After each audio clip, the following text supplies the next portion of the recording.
नमस्कार दोस्तों, एक बार फिर से आपके लिए लेके हाजिर हूँ मैं आपका दोस्त इमराज क्लॉक मी चैनल पे। जो अपनी राजस्थान पुलिस की जो सीरीज चल रही थी, जिसमें हम आपको पेपर सोल्व करवा रहे थे, क्वेश्चंस जो आपके लिए बहुत ज़्यादा उपयोगी साबित होंगे आपको परीक्षा में सफलता दिलाने के लिए। और ये दोस्तों सीरीज वो चल रही है जिसमें एक क्वेश्चन में आपको 5 क्वेश्चन कवर करवाए जाएंगे और आप एकदम तन मन धन और लगन से लगे रहिए हमारे साथ। जैसे हम मेहनत कर रहे हैं वैसा आप साथ दीजिए, सफलता दोनों को मिलेगी। आप कामयाब होंगे, हमारा हौसला अफजाई होगा और आपका मान बढ़ेगा, हमको सम्मान मिलेगा। ठीक है दोस्तों, तो अपना जो सीरीज चल रही थी, तो आज आपका पहला क्वेश्चन रेडी है और मैं आपके लिए वही सीरीज लेके तैयार हूँ। तो स्टार्ट करते हैं अपन, है ना।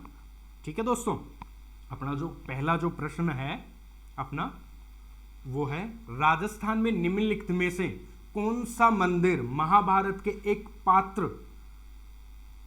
ये दोस्तों दूसरा क्वेश्चन आ गया क्या? अच्छा, पहला क्वेश्चन ये था दोस्तों, है ना। पहला क्वेश्चन अपना ये था, सती रोकथाम अधिनियम को किस वर्ष राजस्थान सरकार द्वारा कब लागू किया गया था? देखिए दोस्तों, सती प्रथा एक्चुअली में होती क्या है दोस्तों?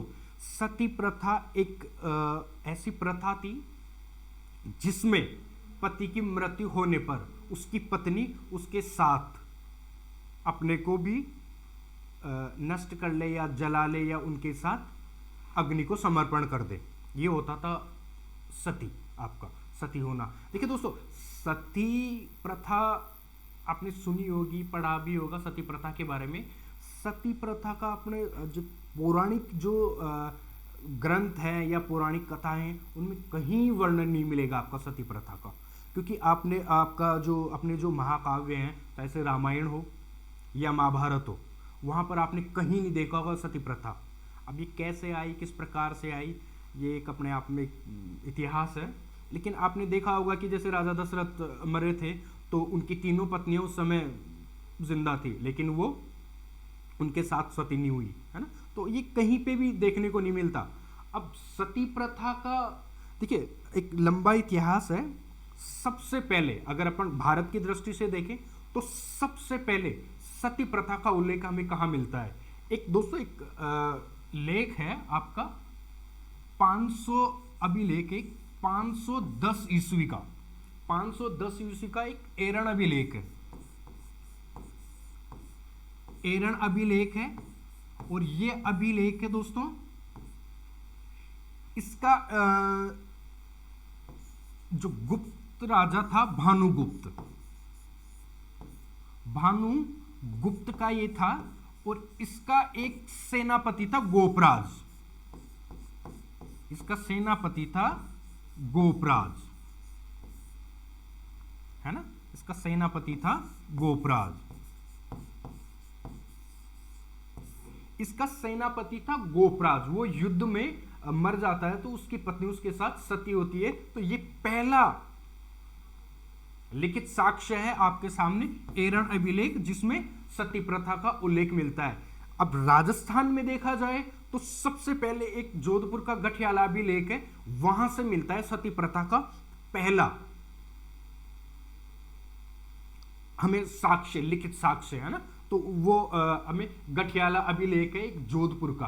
कौन सा अभिलेख? गठियाला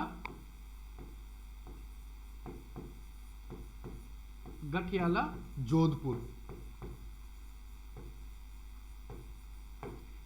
है ना दोस्तों। ये अभिलेख जोधपुर से मिला है। अब अपने क्वेश्चन पे आते हैं। अपना पहला क्वेश्चन था कि राजस्थान सरकार ने किस वर्ष, तो ये दोस्तों ये है 1987 की बात। देखिए दोस्तों, इस समय क्या था कि एक राजस्थान में एक जिला है आपका नाम से सीकर, वहां का एक स्थान है देवराला। वहां पर एक सती हुई थी जिसे राजस्थान की अंतिम सती बोला जाता है ना। वो सती हुई थी, क्या नाम से उनका नाम था? संपल कंवर, है ना। क्या नाम से जो एक सती हुई थी उनका क्या नाम से नाम था, है ना, मुझे नाम संपल कवर था, मुझे ध्यान नहीं आ रहा, पर उनकी पत्नी थी एक, है ना, वो सती हुई थी 1987 में देवराला गांव में। तो यहीं से फिर ये काफ़ी मतलब सुर्खियों का विषय रहा था, तो इसका काफ़ी वो हुआ था और राजस्थान सरकार ने इसको बैन कर दिया था, है ना। इस सती का नाम था रूप कंवर। रूप कंवर जो थी ये देवराला उसमें थी, है ना। और भारत में जब ब्रिटिश जो काल था तो उसमें राजा राम मोहन राय थे। राजा राम मोहन राय थे, उन्हें राजा की उपाधि दी थी मुगल बादशाह अकबर द्वितीय ने, फर्स्ट नहीं दोस्तों, द्वितीय ने, जिसका आप काल देखेंगे तो 1803 से लेकर 1800 क्या नाम से 1806 से लेकर, सॉरी दोस्तों, 1806 से लेकर 1837 तक। तो ये जो राजा की उपाधि राजा राम मोहन राय को दी थी, ये अकबर बादशाह ने, जो अकबर बादशाह था, अकबर सेकंड, उन्होंने दी थी ये राजा राम मोहन राय के। राजा राम मोहन राय के प्रयास से ही सती प्रथा को अवैध घोषित या रोकथाम का जो लागू की थी, वो की थी आपके जो उस समय गवर्नर जो जनरल थे वो थे लॉर्ड विलियम बेंटिंग, उन्होंने किया था 1829 में। और इसमें से एक जो अधिनियम था वो था 17 के द्वारा, है ना, 17 के द्वारा इसको बैन किया था सती प्रथा को। और ये सबसे पहले बंगाल में लागू हुआ था, उसके बाद में 30 में मद्रास और बम्बई प्रेसिडेंसियों में भी इसे लागू किया गया था। तो ठीक है दोस्तों, ये थी आपकी सती प्रथा। भारत में एरन अभिलेख, राजस्थान में गठियाला अभिलेख, भारत में किसकी सहायता से, राजा राम मोहन राय के प्रयासों से, विलियम बेंटिंग ने 1829 में नियम 17 इसके माध्यम से सती प्रथा को बैन किया था। 1987 में ये राजस्थान के देवराला सीकर की घटना है जिसमें रूप कंवर सती हुई थी, और इसके बाद में राजस्थान सरकार ने इसको संवैधानिक तौर से इस पर रोक लगा दी गई थी, सती प्रथा को अवैध घोषित कर दिया गया था। ठीक है दोस्तों, नेक्स्ट क्वेश्चन अपना, राजस्थान में निम्नलिखित में से कौन सा मंदिर महाभारत के एक पात्र बर्ब्रिक का है ना। तो इसका आंसर दोस्तों खाटू श्याम है। बर्ब्रिक और महाभारत, रामायण और महाभारत दोस्तों दोनों भारत के महाकाव्यों में आते हैं। इनमें जो आपकी महाभारत है इसमें पांडव और कौरव एक ही वंश के थे, उनके बीच में जो संघर्ष चला उसके बारे में वर्णन है। उसी में एक पात्र थे बार्ब्रिक। ये बार्ब्रिक जो आपके गदाधारी भीमसेन थे उनके पुत्र थे घटोत्कच। घटोत्कच उनके पुत्र थे ये बार्ब्रिक, है ना। तो इनको ऐसा वरदान था कि क्या नाम से आप मतलब ऐसा था इनका कि इनकी माता ने कहा था कि जो हार वाला पक्ष हो आप उसकी तरफ से लड़ो।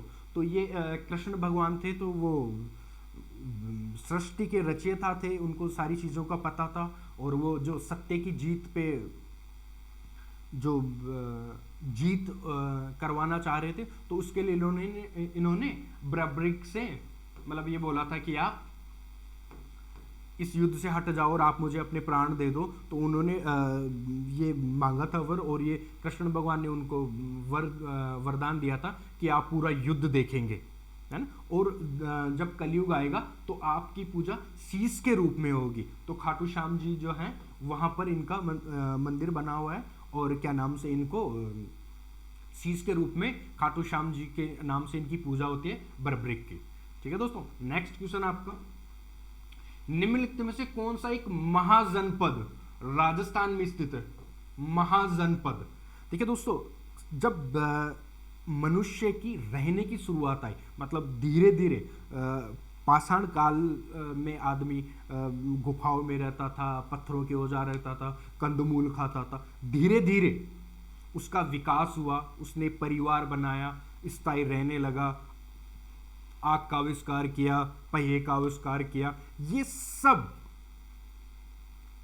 उसने किया। धीरे धीरे पशुपालन करने लगा, जो आपके मेहरगढ़ वगैरह है वहाँ से इसकी साक्ष्य मिले हैं, है ना। तो बहुत सारी जगह जो चिरांद वगैरह हैं, ये बहुत सारी जो बिहार में है, मतलब ये अपना क्या नाम से बहुत सारी जो संस्कृतियाँ वहाँ से इनके मिलते रह वो मिले हैं साक्ष्य, है ना। तो धीरे धीरे ये एकजुट कबीलों में रहने लगे, फिर जन बने, फिर जन से जनपद बने, यानी एक जगह ये रहने लगे, स्थायी रहने लगे, पशुपालन करने लगे, कृषि करने लगे। तो जब स्थायी हुआ तो इनके धीरे धीरे लोगों की क्वांटिटी बढ़ी, लोग एक साथ रहने लगे, इनके कबीले बढ़े, परिवार बढ़े, तो जनपद बने, उनसे जन से जनपद बने और जनपदों से महाजनपद बने। तो दोस्तों जो हमें महाजनपदों की जानकारी मिलती है ना, वो सबसे पहले मिलती है अपने को जैन धर्म और बौद्ध धर्म। जैन धर्म और बौद्ध धर्म, महावीर स्वामी 24वें तीर्थंकर और ऋषभनाथ पहले तीर्थंकर। बौद्ध धर्म महावीर स्वामी, ये महात्मा बुद्ध जिन्होंने बौद्ध धर्म की स्थापना करी। जैन धर्म का एक ग्रंथ है दोस्तों भगवती सूत्र, भगवती सूत्र। ऐसे ही एक बौद्ध धर्म, बौद्ध ग्रंथ है अगुंतर निकाय, अगुंतर निकाय।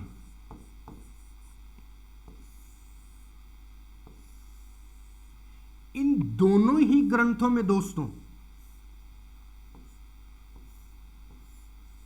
इन दोनों ही ग्रंथों में भारत में 16 महाजनपदों का उल्लेख है।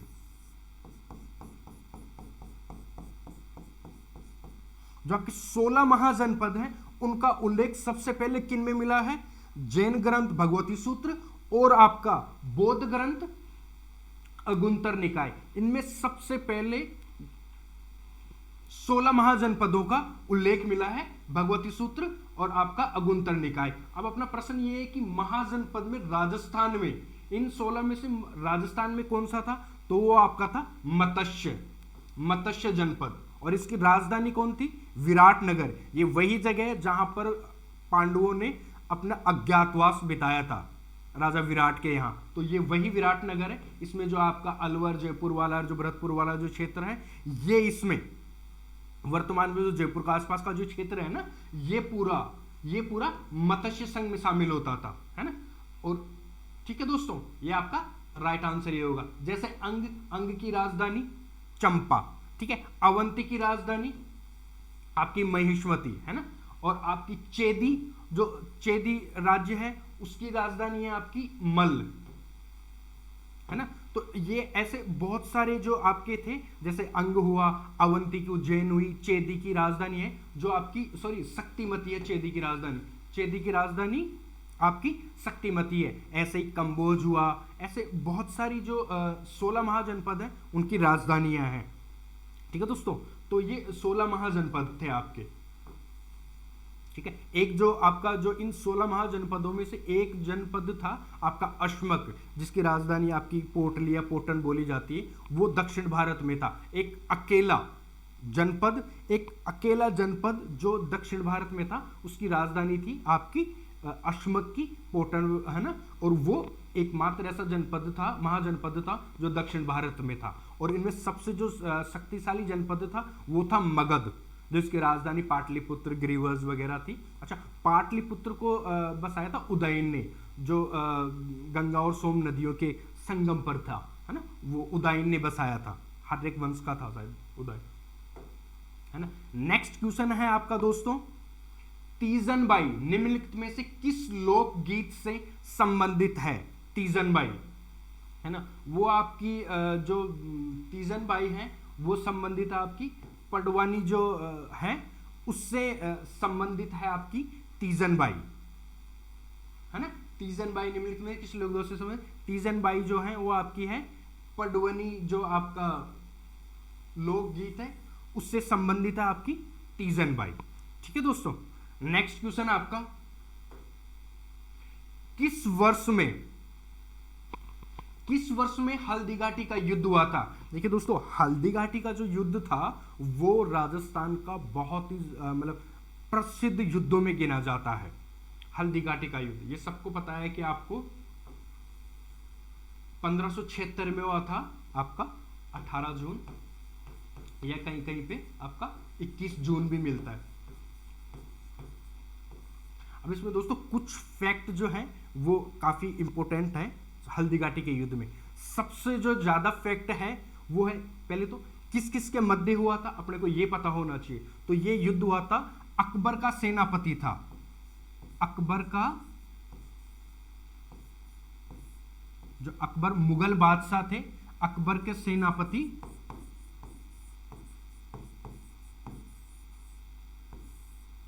मानसिंह, मानसिंह प्रथम, जो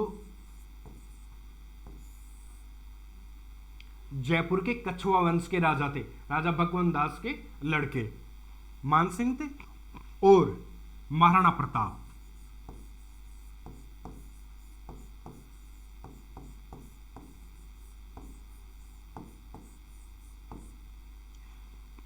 मानसिंह और महाराणा प्रताप के मध्य ये युद्ध हुआ था, हल्दी घाटी का युद्ध। इसमें अकबर की तरफ से सेनापति थे मानसिंह और महाराणा प्रताप की तरफ से था हकीम खां सूर। महाराणा प्रताप का सेनापति था हकीम खां,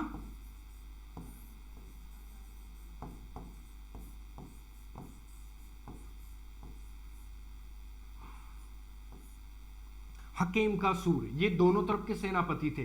देखिए दोस्तों, अभी इसमें कुछ चीजें हैं जो अपने को जान लेनी अति आवश्यक है। जैसे एक तो इनके सेनापति कौन थे, दूसरा एक इसमें जो सबसे जो बहुत सारे एग्जाम में पूछा गया था कि एक ये तो सभी जानते हैं कि जो प्रताप का घोड़ा था वो था चेतक,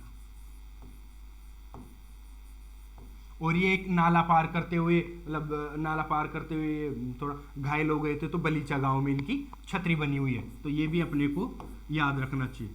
बलीचा में इनकी छतरी है दोस्तों, ये एक अपने को फैक्ट ध्यान में होना चाहिए। फिर एक और फैक्ट जो आता है दोस्तों, वो आता है कि दोनों तरफ से हाथी कौन से प्रयोग में लिए गए थे। ये दोस्तों एक बार ये क्वेश्चन आ गया था कि कौन कौन से हाथी जो थे वो प्रयोग में लिए गए थे दोनों सेनाओं की तरफ से इस युद्ध में। तो इस युद्ध में जो सेनापति जो हाथी प्रयोग में लिए गए थे वो थे आपके नाम से जो राणा प्रताप की तरफ से थे वो थे आपका हाथी, क्या नाम से, एक तो महाराणा प्रताप का हाथी था मर्दान, क्या नाम से, मर्दाना हाथी ऐसे था, है ना।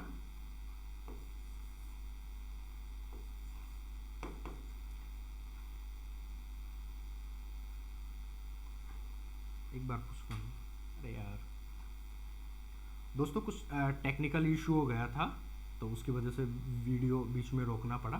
कंटिन्यू करते हैं अपने क्वेश्चन पे। अपना जो क्वेश्चन चल रहा था वो था 1576 में हल्दी घाटी वाला युद्ध, और इसमें मैंने आपको बता दिया था जो आपका था अकबर का सेनापति मानसिंह था, और मानसिंह के साथ एक अस्फाक खां भी थे, वो भी साथ में थे, और महाराणा प्रताप के तरफ से थे वो सेनापति थे आपके हकीम का सूर। ये चेतक का जो घायल हो गया था तो वहाँ इनका बलीचा गांव में इनकी छतरी बनी हुई है। और अपन जो बात कर रहे थे वो दोनों तरफ से दो दो हाथियों ने जो हिस्सा लिया था वो दो हाथी थे, मुगल हाथी थे, एक तो गज मुक्ता और ये आपका मर्दाना। मुगल हाथी थे, मुगल हाथी थे आपके, मुगल जो हाथी थे वो थे आपके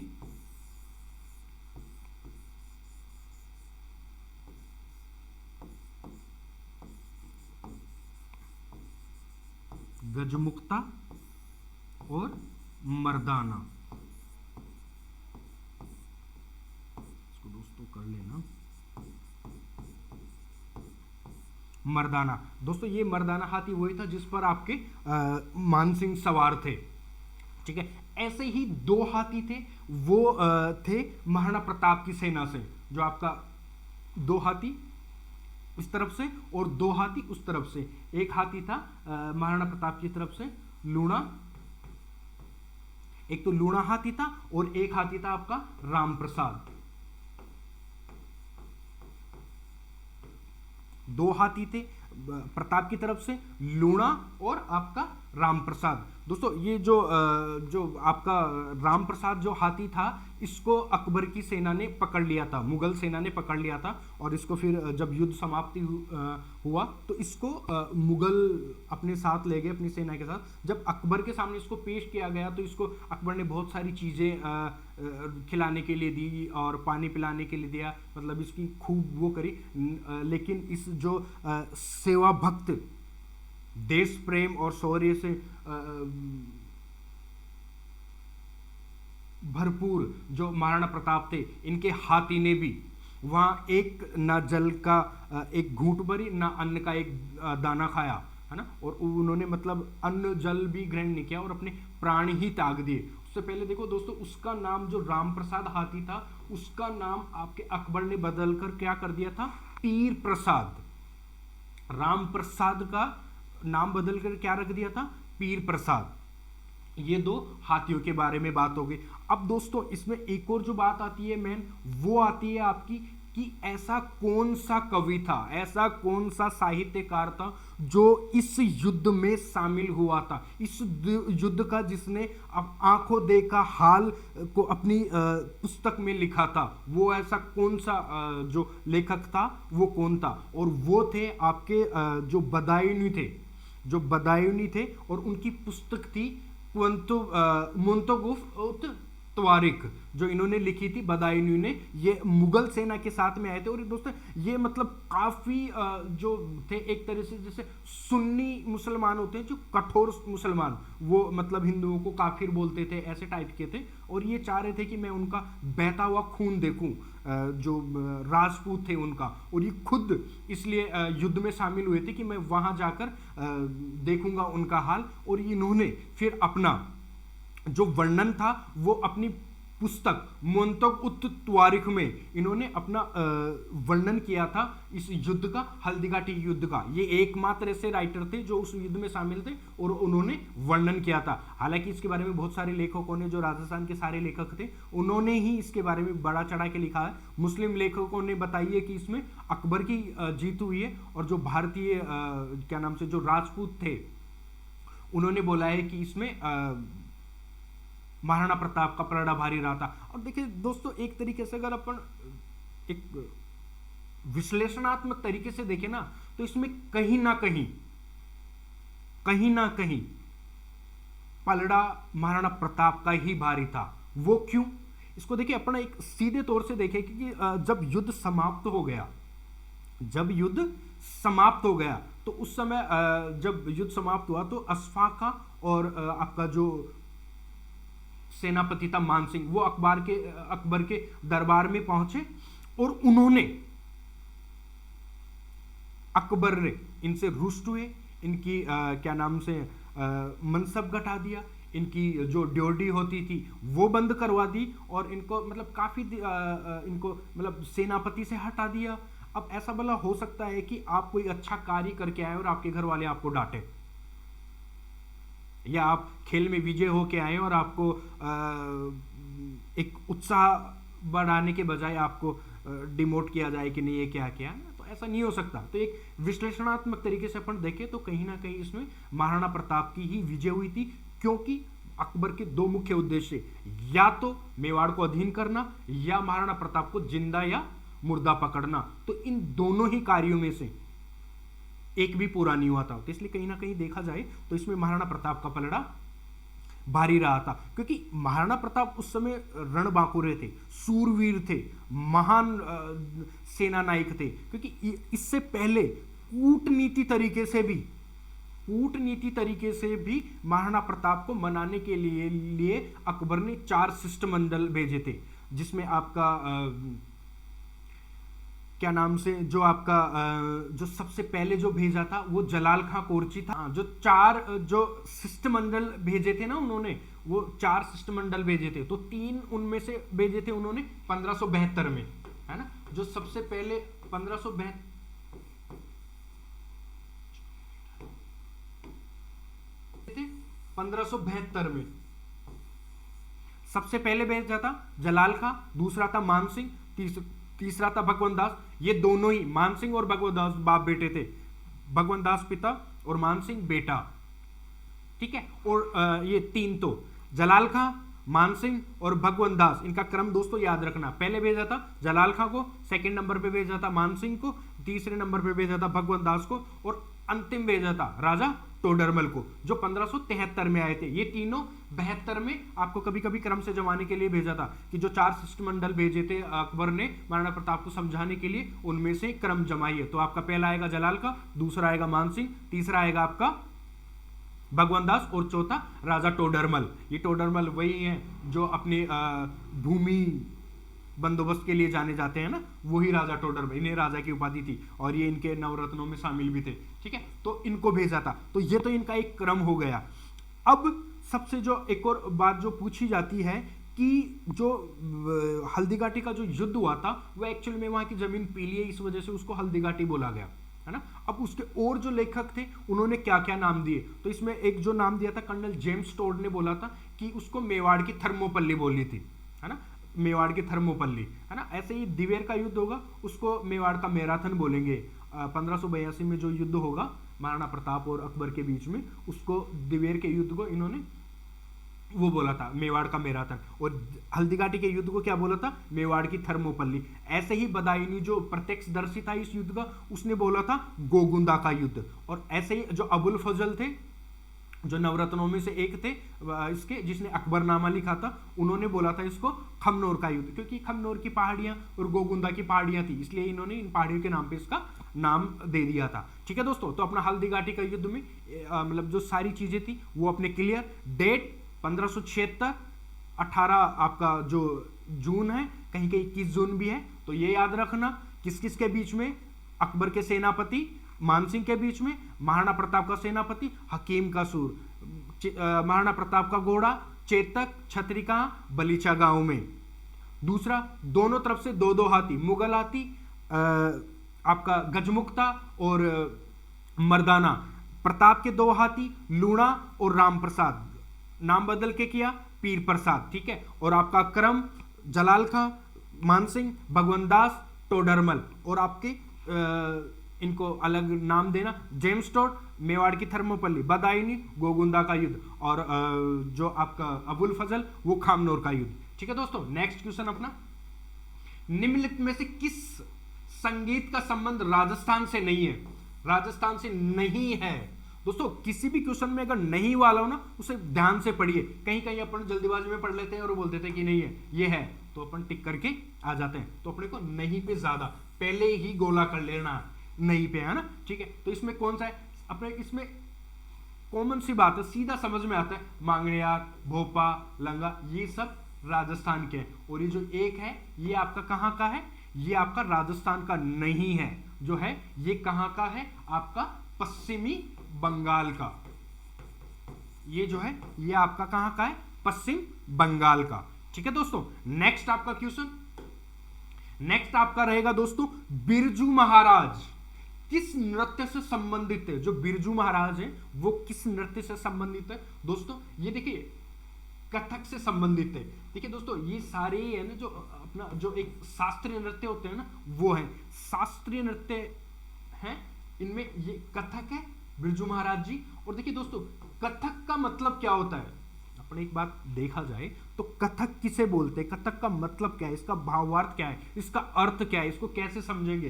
कि देखिए, कथक का मतलब है अपनी भावनाओं को नृत्य के द्वारा प्रस्तुत करना। कोई भी कहानी, रामायण, महाभारत, कोई भी साहित्य, कोई भी चीज, उसको अपनी भावनाओं के द्वारा, है ना, उससे प्रदर्शित करना, वो ही आपकी कथक है। यानी नृत्य द्वारा कथा को वर्णन करना, कथा को बताना, ये इसको बोलते हैं अपन कथक, ठीक है। और बिरजू महाराज जी हैं वो इसके कथक से संबंधित है। बिरजू महाराज का जो नाम था वो था पंडित बृजमोहन, बिरजू महाराज की उपाधि थी, और इनका जो नाम था वो था पंडित बृज मोहन मिश्र, पंडित बृजमोहन मिश्र। अब इसमें 4 घराने मुख्यतः माने जाते हैं दोस्तों, जिसमें आपका जयपुर, जिसमें भानु जी हैं, है ना, आपका लखनऊ राजघराना, ठीक है दोस्तों, जहां से बिरजू महाराज है, आपका बनारस घराना और आपका रायगढ़ घराना, ये 4 मुख्यतः माने जाते हैं आपके इसमें कथक में। ठीक है दोस्तों, नेक्स्ट क्वेश्चन आपका, राजस्थान में पहला स्थान था जहां 1857 का विद्रोह शुरू हुआ। देखिए दोस्तों, 1857 का विद्रोह एक ऐसा चैप्टर है अपने सिलेबस में, राजस्थान का कोई भी एग्जाम, भले ही वो आरएस का हो, भले ही वो आपका राजस्थान पुलिस का हो, भले ही वो आपका बीएसटीसी का हो, या कोई भी अध्यापक का हो, उन सारों में ये टॉपिक कॉमन है। और यहां से हर बार एक नई तरीके का और एक नए लेवल का क्वेश्चन पुटअप होता है। तो इसका अपने को एक बारीकी से पूरा, और इसमें क्वेश्चन बार बार रिपीट होते हैं, है ना, तो अपने को एकदम बारीक तरीके से इसके बारे में जानकारी होनी चाहिए कि 1857 का विद्रोह, सबसे पहले तो अपने को यह पता होना चाहिए कि क्यों हुआ, कब हुआ, कैसे हुआ, किन किन लोगों ने भाग लिया, कहां कहां हुआ, किस डेट को प्रारंभ हुआ, इसका गवर्नमेंट का क्या रिएक्शन रहा, किसने इसमें साथ दिया, किसने साथ छोड़ा, फिर क्यों नहीं जीते नहीं तो इसके परिणाम क्या थे और इसका कारण क्या था। तो ये एक पूरा एक बढ़िया से विश्लेषणात्मक तरीके से अपने को दोस्तों इस पे फोकस डालते हुए पूरा टॉपिक कवर करना है। लाइक इसके बारे में हमारे जो एक्सपर्ट्स हैं उन्होंने क्लास ली हुई है, पर अपन मोटा मोटी यहाँ से देखेंगे कि जो ये 1857 का विद्रोह हुआ था वो हुआ था राजस्थान में, आपका कहाँ से, नसीराबाद जो छावनी थी उसमें हुआ था। और इसकी डेट जो थी, डेट थी वो थी आपकी 28 मई, है ना, 1800 आपकी 57, जो डेट थी वो थी आपकी 1857। ठीक है, अच्छा, ये जो आपकी नसीरा, राजस्थान में 6 छावनियां थी उस समय, अपन देखे जाएं तो राजस्थान में 6 छावनियां थी, जहां पर सैनिक छावनियां थी वो 6 थी। कहां कहां थी, नसीराबाद, नीमच, देवली, ब्यावर, एरिनपुरा और खेरवाड़ा, ये 6 छावनियां थी, वो राजस्थान में थी उस समय। अच्छा, भारत में जो हुआ था वो अपने को याद रखना चाहिए कि जो भारत में हुआ था वो कब हुआ था, आपका जो शुरुआत हुई थी वो हुई थी आपकी 10 मई 1857 में। कहां हुई थी आपकी, मेरठ में, मेरठ यूपी में, जो आपका है योगी बाबा के यहां, ये आपकी 10 मई को हुई थी दिल्ली में आपका उसमें। अब इसमें यह था कि अपने भारत की दृष्टि से देखा जाए तो इसका प्रतीक चिन्ह था आपका कमल और रोटी, कमल प्लस रोटी। क्रांतिकारी ना, क्रांतिकारी एक दूसरे को कमल का फूल और रोटी देते थे और आगे से आगे ये संदेश पहुंचाते थे कि हमें अंग्रेजों को बाहर निकालना है, उनसे लड़ना है। ठीक है दोस्तों, बहुत बड़ा टॉपिक है, समझा नहीं पाऊंगा यहाँ तो, लेकिन मोटा मोटा अपन देखे जाएं तो इसका जो नेतृत्व कर रहे थे वो भारत में कर रहे थे जो अपने अंतिम मुगल बादशाह थे बहादुर शाह जफर, है ना, वो कर रहे थे, है ना। और अलग अलग जगहों में जैसे सबसे ज़्यादा सैनिक थे वो अवध से लड़े थे, है ना, तो ये आपका तात्या तोपे, झांसी की रानी लक्ष्मीबाई, है ना, जो हीरोज ने उनके बारे में ये कहा था कि इन सारों में मतलब एक जो लेटी हुई है वो एक अकेली मर्द महिला है, ये झांसी की रानी के बारे में कहा था। आपके तात्या टोपे कानपुर से, है ना, ये पेशवा जो अंतिम थे वो, है ना, नाना साहब पेशवा, वो बहुत सारे शामिल। तो अपने यहाँ राजस्थान के संदर्भ में देखेंगे तो इसमें 6 छावनियाँ थी। नसीराबाद मैंने बता दिया, जिसमें यहाँ से स्थापना ये हुई था आपका प्रारंभ। अब इसमें जो नीमच जो छावनी थी दोस्तों, एक नोट लगा के आप ये एक नोट कर लीजिए, जो नीमच एक मात्र ऐसी छावनी थी जो वर्तमान में कहाँ है, आपकी क्या नाम से, एमपी में, मध्य प्रदेश में है। जो एक नीमच जो छावनी थी वो एमपी में थी। ठीक है, अब यहां से 2-3 जो क्वेश्चन पुटअप होते हैं वो दोस्तों ये है कि 1832 में स्थापना हुई थी राजपूतान रेजिडेंस की, और उसमें जो उसका कार्यालय था वो था आपका अजमेर में, और जो आपका शीतकालीन जो कार्यालय था वो चला जाता था आपका माउंट आबू में, क्योंकि गर्मी पड़ती थी तो यहाँ उसको माउंट आबू में शिफ्ट कर देते थे, ना। तो वहाँ का फिर इसमें संभालने के लिए एजीजी, एजीजी की एक पद क्रिएट किया गया, एजेंट टू गवर्नर जनरल, यानी वो आदमी जो गवर्नर जनरल को अपने अपने इलाकों की खबर दे। तो ये एक एजेंट तय कर दिया था गवर्नर जनरल कि वो आपके जो भारत का जो गवर्नर जनरल होगा उसको पूरी खबर देगा कि ऐसा कुछ है, ऐसा कुछ है, यहाँ ये हुआ। तो वो एक तय कर दिया था। तो राजस्थान में जो पहला जो एजीजी बना था वो था लॉकेट। और जब 1857 की क्रांति हुई तो उस समय जॉर्ज पैट्रिक लॉरेंस थे, वो थे राजस्थान के एजीजी। अब उस समय जो अपन 4-5 जो रियासतें थी, जो मुख्यतः थी, उनके बारे में जानकारी लेंगे कि उस समय वहां पे कौन जो एजीजी ने भी क्या है अपने, अब एजीजी भी पूरी जगह जा नहीं सकता था, तो उसने अपना एक पीए हर रियासत में पीए नियुक्त कर दिए थे कि आप मुझे वहां से खबर ला के देंगे और फिर मैं वो गवर्नर जनरल को पहुंचाऊंगा। तो इसमें पीए की पोस्ट एक क्रिएट की थी आपका जो एजीजी था उन्होंने, तो ये थी पॉलिटिकल एजेंट।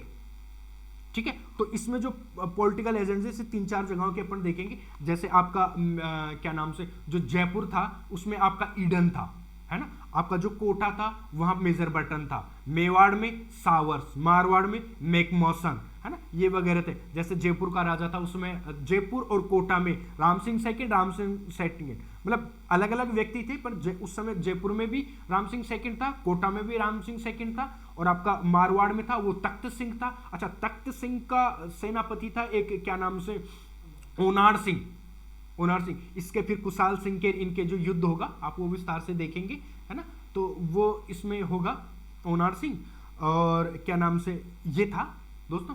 ठीक है, तो ये आपके 1857 की क्रांति हुई। पॉलिटिकल एजेंट लॉकेट, मैकमोसन, आपका जो 28 मई, और आपके जो ईडन, जयपुर, बर्टन, कोटा, सावर्स, मेवाड़, और क्या नाम से मारवाड़ में मैकमोसन, है ना दोस्तों। ये याद रखेंगे। कमल और रोटी, हालांकि इसमें बहुत सारा कोटा में सबसे हुआ, इनका सिर काट के लटका दिया, लेकिन बहुत सारी घटनाएं हैं, है ना। और इसमें कुशाल सिंह जो थे उनका बहुत बड़ा योगदान था, है ना। तो ये सब है दोस्तों, याद रखना। नेक्स्ट क्वेश्चन की ओर चलते हैं अपना। निम्नलिखित में से कौन सी चित्रकला शैली राजस्थान से संबंधित नहीं है? देखो, चित्रकला अपने आप में अपनी भावनाओं को उकेरने का एक सबसे बड़ा तरीका है कि कैसे मैं अपनी भावनाओं को प्रदर्शित करूं, है ना। जैसे सिंधु घाटी सभ्यता की लिपि थी भाव चित्रात्मक, है ना। भाव के द्वारा अपने विचारों को प्रकट करना, है ना, वही चित्र थी। और देखिए, चित्रकला अपने आप में एक जबरदस्त आर्ट है ना। और जो चित्रकला का स्वर्णिम काल बोलते हैं ना, वो बादशाह, मुगल बादशाह जो जहांगीर थे उनके लिए बोलते थे। उनके बारे में कहा जाता था कि वो अक्सर बोलते थे कि अगर किसी एक राइटर ने मेरे सामने कोई भी पेंटिंग ला के रख दोगे तो मैं ये बता सकता हूं कि ये किसने बनाई है। अगर उसमें बहुत सारे जो राइटरों ने, पेंटर्स ने काम किया है, तो मैं उनके अलग अलग, उन्होंने कौन कौन से हिस्से बनाए और किस किस ने बनाए, ये तक मैं बता सकता हूं, है ना। तो ये बहुत अच्छे राइटर थे।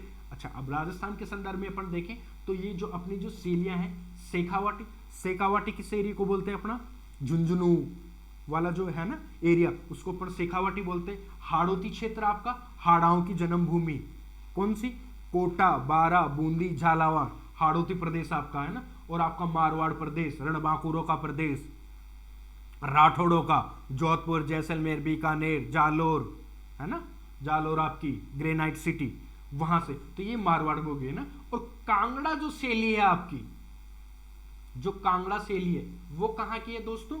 आपकी जो कांगड़ा शैली है वो है आपकी हिमाचल प्रदेश की। कांगड़ा जो शैली है वो कहां की है? हिमाचल प्रदेश की। ठीक है दोस्तों, तो ये आपका राइट आंसर क्या हो जाएगा इसमें? कांगड़ा शैली। अच्छा, ठीक है दोस्तों। अब जैसे ये एक आपका इन्वायरमेंट के अकॉर्डिंग आप इन्हें पहचान सकते हो। आप देखोगे कि मारवाड़ है, मारवाड़ कौन सा इलाका है? डेजर्ट इलाका है। तो आपको वहां क्या मिलेंगे? ये बड़े बड़े रेत के टीले, ऊंट की सवारी, दोरे, है ना। तो ये आपको बढ़िया सी पगड़ी, है ना। तो ये सब आपको मारवाड़ में मिलेंगे। हाड़ौती में क्या मिलेंगे आपको? जलिए जी, वहाँ चंबल नदी बहती है। तो आपको बूंदी में आपको पक्षियों की, है ना, ये पेंटिंग, ये एक आप समझ जाएंगे अकॉर्डिंग टू आप क्षेत्र को देख, अगर आपको भौगोलिक परिवेश का थोड़ा सा ज्ञान होगा तो आप निकाल लेंगे, है ना। तो कांगड़ा शैली आपकी अलग रही। अच्छा, एक और ये है कि सबसे पहले राजस्थान की जो अपनी जो राजपूताने की जो पेंटिंग थी उसके बारे में विस्तार से अगर किसी ने लिखा है तो वो आपका क्या नाम से विभाजन किया है, वो राजपूत शैली के नाम से जो आपके आनंद जी हैं, आनंद कुमार स्वामी जी, उन्होंने किया है। और राजस्थान का पहला जो चित्रित ग्रंथ है वो श्रावक, ये मोस्ट इंपॉर्टेंट आपका जो पहला है, श्रावक प्रतिक्रमण सूत्र चूर्णी, श्रावक प्रतिक्रमण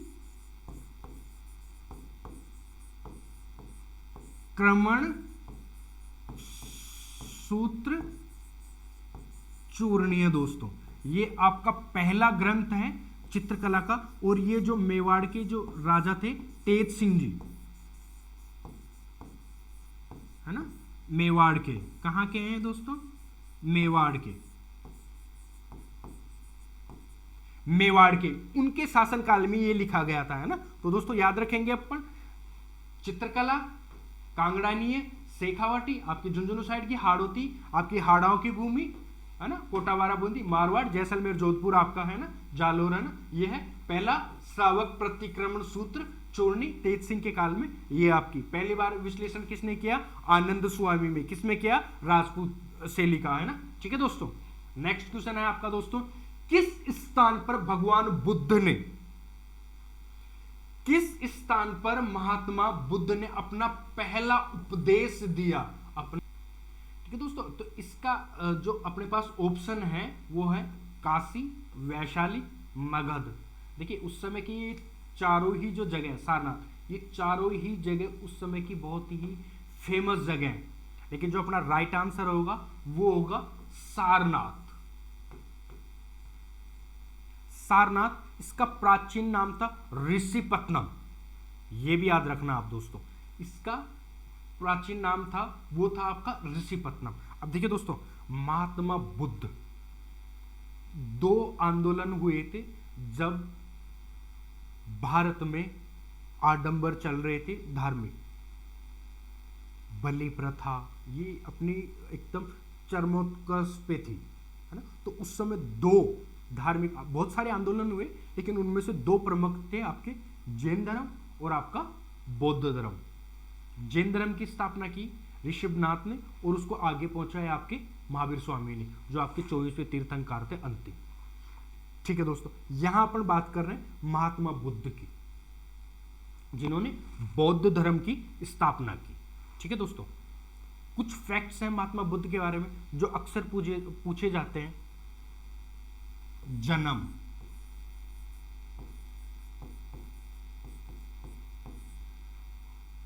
कब हुआ, 563 ईस्वी।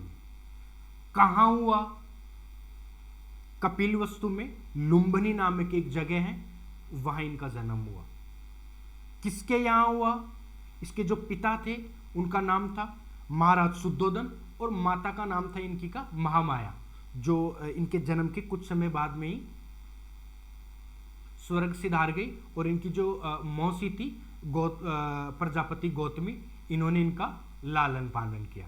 इनका जो गोत्र था वो था इक्ष्वाक वंश के 7 क्षत्रिय थे और वो शाक्य कुल के थे, इसीलिए महात्मा बुद्ध को शाक्य मुनि भी बोलते हैं।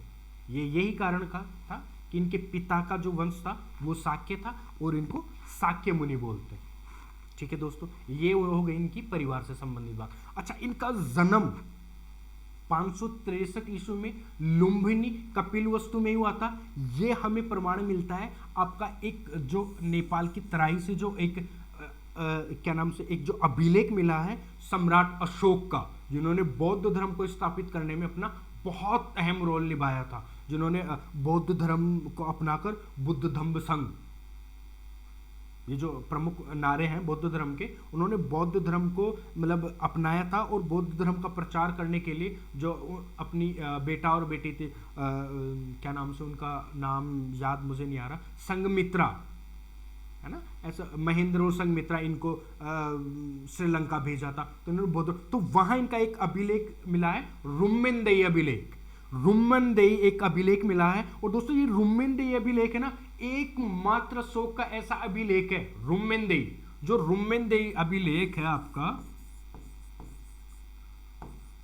रुम्मेनदेई एक देई, है ना, रुम्मेनदेई एक ऐसा अभिलेख है अशोक का जो मात्र आपकी आर्थिक जो कर से संबंधित जो जानकारी देता है वो आपका ये रुम्मेनदेई अभिलेख देता है। और जो सारे जो शिलालेख हैं वो मात्र प्रशासनिक कार्यों की जानकारी देता है, एक रुम्मेनदेई अभिलेख। क्योंकि इसमें जब 20वें बरस महात्मा बुद्ध के जो ये जन्म स्थान था वहां पर यात्रा करी थी और वहां पे कर इन्होंने गठाया था, तो ये जानकारी हमें वहां से मिलती है। तो महात्मा बुद्ध की जानकारी हमें अशोक के रुम्मेनदेई अभिलेख से मिलती है। ये इनके जन्म से संबंधित बात हुई। नेक्स्ट अपन अगर आप बहुत सारी चीजें देखें तो इन्होंने अपना प्रथम उपदेश दे दिया था, वो सारनाथ में दिया था। अच्छा, कुछ चीजें महात्मा बुद्ध से जो परिवार की बात होगी, माँ हो गए, पिता हो गए, ठीक है। इनका बचपन का नाम था सिद्धार्थ, ये भी अपन याद रखेंगे। इनके बचपन का नाम था सिद्धार्थ, पिता का नाम से शुद्धोधन, माता का नाम महामाया, और लालन पालन मौसी प्रजापति गौतमी में ने की, ठीक है। अब कुछ जो चीजें थी, कुछ जो चीजें हैं इनके जन्म से संबंधित, वो अपने को है कि इनके जो प्रतीक चिन्ह है, जैसे जन्म से संबंधित हो गया कमल, गर्भ में आने का हो गया हाथी, आपका ग्रह त्याग से हो गया घोड़ा, ठीक है दोस्तों, घोड़ा आपका क्या नाम थे, समृद्धि का हो गया शेर हो गया आपका, है ना। और जो इनको ज्ञान प्राप्त हुआ वो हो गया आपका बोधि वृक्ष, जो पीपल का वृक्ष था बोध गया में इनको हो गया, और यौवन का हो गया इनका सांड, ठीक है। तो ये हो गया इनके प्रतीक चिन्ह जन्म से संबंध। अब प्रमुख घटनाएं, प्रतीक चिन्ह और प्रमुख घटनाएं, तो दो प्रमुख घटनाएं, एक तो इनकी ग्रह त्याग की, महाविनिक्रमण, है ना, जो इन्होंने 29 जो ईयर थे, 29 वर्ष की उम्र में ग्रह त्याग जो किया था, इन्होंने ग्रह त्याग जो किया था, उसके लिए क्या जो इस घटना को बोला जाता है वो बोलते हैं अपन महाविनिक्रमण, है ना, ठीक है दोस्तों। ये था, ये 29 वर्ष में किया था। और जो इनको जब इन्होंने देह त्यागी, जब इनकी मृत्यु हुई तो उसका था महापरिनिर्वाण, महापरिनिर्वाण। और इनका जो परिनिर्वाण हुआ था वो हुआ था दोस्तों 483 ईसा पूर्व में, 483 ईसा पूर्व में इनका जो हुआ था वो महापरिनिर्वाण हुआ था। जो मृत्यु की जो देह त्याग की जो घटना होती है उसे बोलते हैं अपन महापरिनिर्वाण, ठीक है दोस्तों। तो ये इनके महापरिनिर्वाण हुआ था इनका कुशीनगर में, है ना, ये भी अपन याद रख लेंगे, कुशीनगर में, है ना दोस्तों, ठीक है दोस्तों। इसको याद ऐसे रखेंगे, जो 4 बौद्ध संगतियां हुई थी, है ना, जो पहली जो अजात शत्रु के समय जो बौद्ध संगति हुई थी वो 483 ईसा पूर्व में ही क्या नाम से बौद्ध संगति हुई थी। दूसरी हुई थी आपकी 383 ईसा पूर्व में काला अशोक के समय। जो तीसरी हुई थी वो हुई थी सम्राट अशोक के समय 251 ईसा पूर्व में। और जो अंतिम जो हुई थी वो कुषाण वंश का जो राजा था कनिष्क, ईसा की प्रथम शताब्दी में, वो उनके काल में हुई थी, है ना। तो ये 483 ईसा पूर्व में इनकी मृत्यु हुई थी। और कब हुई थी, जब आप याद रख लेंगे कि जब प्रथम बौद्ध संगति हुई थी अजातशत्रु के समय, उस समय इनकी मृत्यु हुई थी, कुशीनारा में हुई थी, ठीक है दोस्तों। ये तो रहा इनसे प्रतीक चिन्ह और इनकी प्रमुख घटनाएं और परिवार से संबंधित चीज। अब कुछ एक चीज यही है कि जो इनका क्या नाम से जो सबसे ज्यादा इन्होंने उपदेश दिए थे ना, वो दिए थे श्रावस्ती में।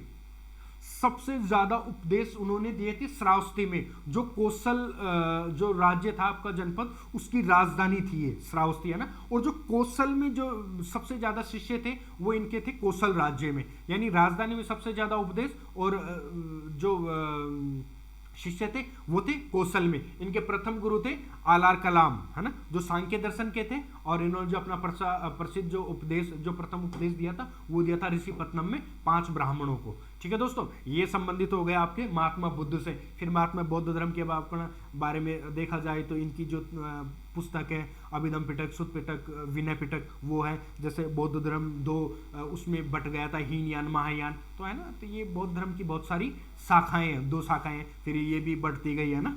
ठीक है दोस्तों, वैसे जैसे जैन धर्म के श्वेतांबर और दिगंबर, है ना। ठीक है, ऐसे ही इनकी।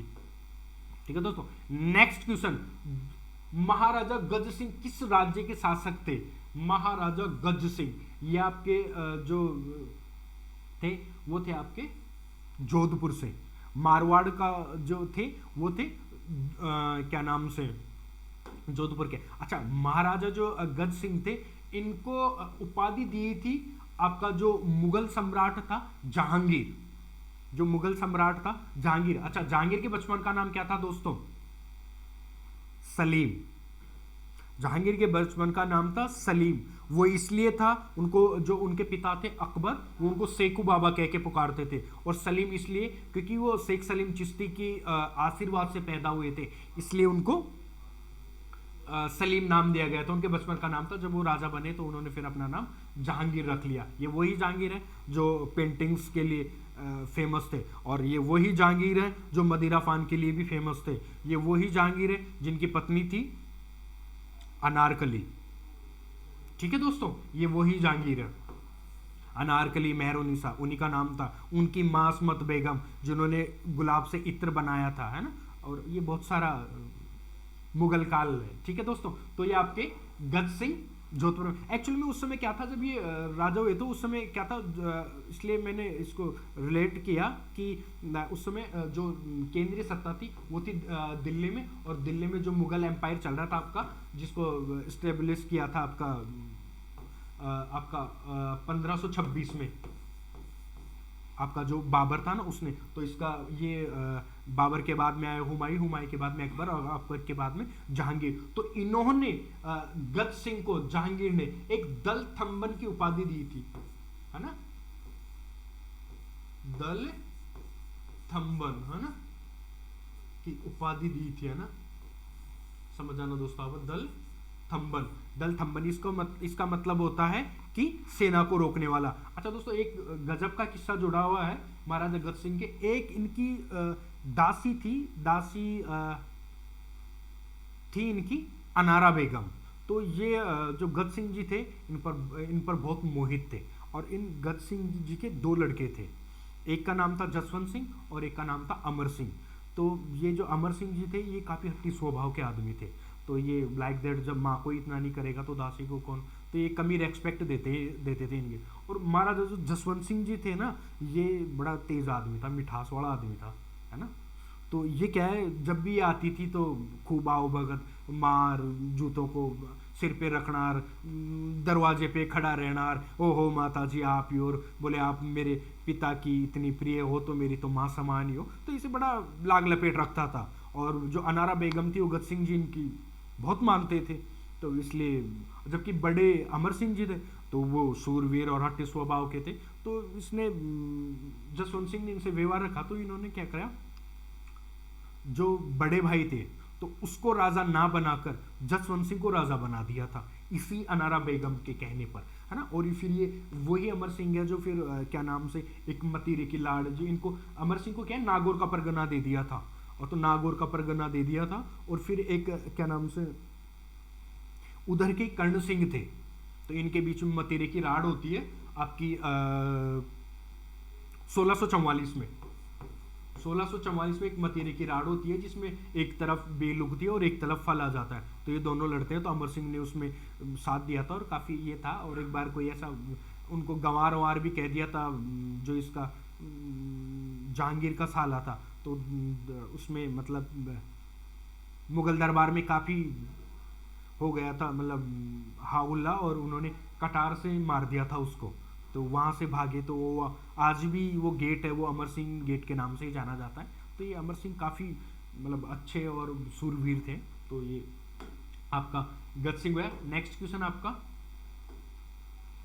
किसने कुषाण वंश की स्थापना करी? देखिए दोस्तों, कुषाण वंश था ये उस समय मतलब जो विदेशी वंश थे, तो ये लगभग ईसा पूर्व की बातें हैं, ईस्वी में जो पहली शताब्दी थी, इसी ने क्या नाम से जो ये थे, ये आपका ये अशोक था, ये आपका मौर्य सम्राट था, चंद्रगुप्त ये गुप्त भी था एक, और एक मौर्य भी था, हर्षवर्धन ये आपका वर्धन वंश का था, जिसने 606 से लेकर 647 तक राज्य किया है ना, ये काफ़ी हर्षवर्धन का एक बहुत जो इम्पोर्टेंट था। और ये आपका कुशल कड़फिसेस, ये आपका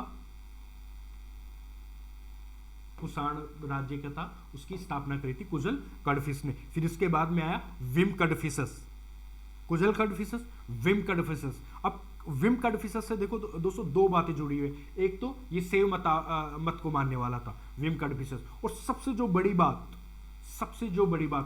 सर्वप्रथम भारत में सोने के सिक्के, सर्वप्रथम भारत में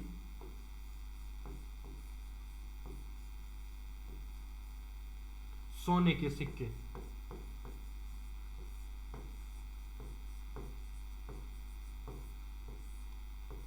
जो सर्वप्रथम भारत में सोने सिक्के चलाए थे वो किसने चलाए थे? विम कड़फिसस ने। और फिर इसके बाद में जो राजा हुआ वो हुआ कनिष्क मान, जिसके काल में चौथी बौद्ध संगति हुई थी, है ना, वो कनिष्क, वो कुषाण वंश का ही था। और उन्होंने एक जो अपना जो उसका राज्याभिषेक हुआ 78 ईस्वी में, तो उसमें इन्होंने अपना एक संवत चलाया, जिसे अपन बोलते हैं ना शक संवत, वो शकों के नाम से गलती से आज भी इसको यही मानते हैं, जबकि वो चलाया था किसने? कुषाणों ने। कुषाणों में किसने? आपके कनिष्क ने, है ना। और कनिष्क देखो बहुत महान राजा था, उसने बहुत सारे जो युद्ध करे और बहुत सारे क्षेत्र पे अपना एकदम से अधिकार कर लिया था। कनिष्क था वो बौद्ध धर्म को मानने वाला था। इसी के काल में चौथी बौद्ध संगति हुई और अंतिम बौद्ध संगति हुई, है ना। इसके काल में महान लोग इसके दरबार में रहते थे। चरक, जिसने चरक संहिता लिखी, जो आपकी एक तरीके से मतलब मेडिकल पे थी वो, है ना। और आपका वसुमित्र था, ये बहुत अच्छा राइटर था। नागार्जुन था जो क्या नाम से सुनने का वगैरह ये था, उसने दिया, तो ये नागार्जुन था। तो ये आपका कुषाण वंश हुआ। नेक्स्ट निम्नलिखित में से कौन एक उत्तर प्रदेश का लोकप्रिय लोकगीत है? अच्छा दोस्तों, ये है आपका यूपी का जो है वो है आपका ये क्या नाम से कलरी। जो उत्तर प्रदेश का जो है वो आपका है कलरी, है ना। लोकप्रिय जो गीत है वो है कलरी, उत्तर प्रदेश का, ठीक है। ये क्या नाम से उत्तर प्रदेश का लोकगीत है, ठीक है दोस्तों, इतना ही है इसमें। नेक्स्ट क्वेश्चन है आपका, annuls and antiquities of Rajasthan नामक पुस्तक किसने लिखी? ये देखिए दोस्तों, ये इसका जो एक दूसरा नाम जो मिलता है वो मिलता है central and western Rajput status of India, है ना। मतलब जो राजपूतों के इतिहास के बारे में जो लिखा वो एक तरीके से जो आपके थे कर्नल जेम्स टोड। ये कर्नल जेम्स टोड थे, ये दोस्तों एक एजेंट थे, वो लगभग राजस्थान में 1817 से लेकर 1822 तक रहे। और इन्होंने इस समय रहकर, मैंने बताया था आपको कि ये पिछले क्वेश्चन में भी, कि ये घोड़े पे बैठकर पूरे राजस्थान का इन्होंने दौरा किया, और जो भी चीज़ें इनको मिली मंदिरों में लोगों से सुनने के लिए, या कोई वंशावलियाँ या कोई साहित्य या ताम्र पत्र, है ना, उन सबको अपने साथ इकट्ठा करते गया। और इन्होंने एक राजस्थान का भरपूर इतिहास लिखा। राजस्थान के बारे में अगर किसी कोई विदेशी होगा जिसने इतना बढ़िया लिखा है, बड़ा चढ़ा के, बहुत ज़्यादा बड़ा चढ़, ये लंबी दबा के कि साहब 10 मन का हाथी, 20 मन का गोठार, ये सब अपने को जेम्स टोड से इन्होंने बहुत ही मतलब राजपूतों की जबरदस्त तरीके से बढ़ाई करी है ना इनकी। अच्छा, ये बुक जो हुई थी वो 1829 में इंग्लैंड से हुई थी। मतलब इनको जो पब्लिकेशन हुआ था ये 2 हुआ था, एक पार्ट 1829 में और दूसरा 1832 में, है ना। ये 2 पार्ट थे। इनको बोला जाता है राजस्थान के इतिहास का पिता और घोड़े वाले बाबा। घोड़े वाले बाबा इसलिए कि घोड़े पे चलकर हालचाल पूछते थे, लोगों से मिलते थे और इतिहास लिखते थे। राजस्थान के इतिहास का पिता, क्योंकि इन्होंने राजस्थान का इतिहास बहुत अच्छे से लिखा है। ठीक है दोस्तों, नेक्स्ट क्वेश्चन है आपका, राजस्थान के पंडित विश्व मोहन भट्ट का संबंध किस वाद्य यंत्र से स्थापित किया जा सकता है? देखिए दोस्तों, जो विश्व मोहन भट्ट जी थे, उन्होंने मोहन वीणा, मोहन जो वीणा है, मोहन वीणा है, उसका आविष्कार किया था। और कुछ चीजों को मिलाकर जो बहुत सारी जो क्या नाम से आपका गिटार हो गया, सरोद हो गया, आपकी वीणा हो गई, इन सबको गिटार, सरोद, वीणा, गिटार प्लस सरोद प्लस वीणा, इन तीनों को मिलाकर, इन तीनों को मिलाकर इन्होंने मोहन वीणा का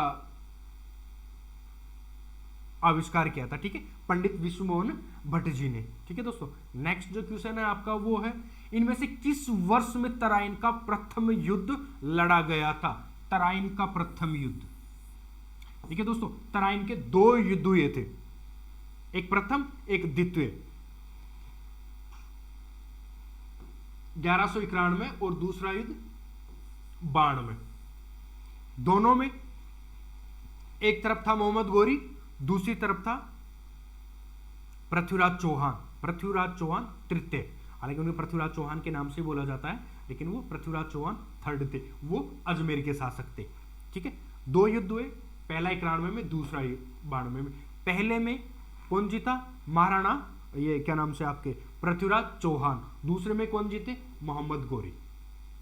और क्या नाम से आपका पृथ्वीराज चौहान मारा गया और इन पे इनका अधिकार हो गया दिल्ली पे, किनका?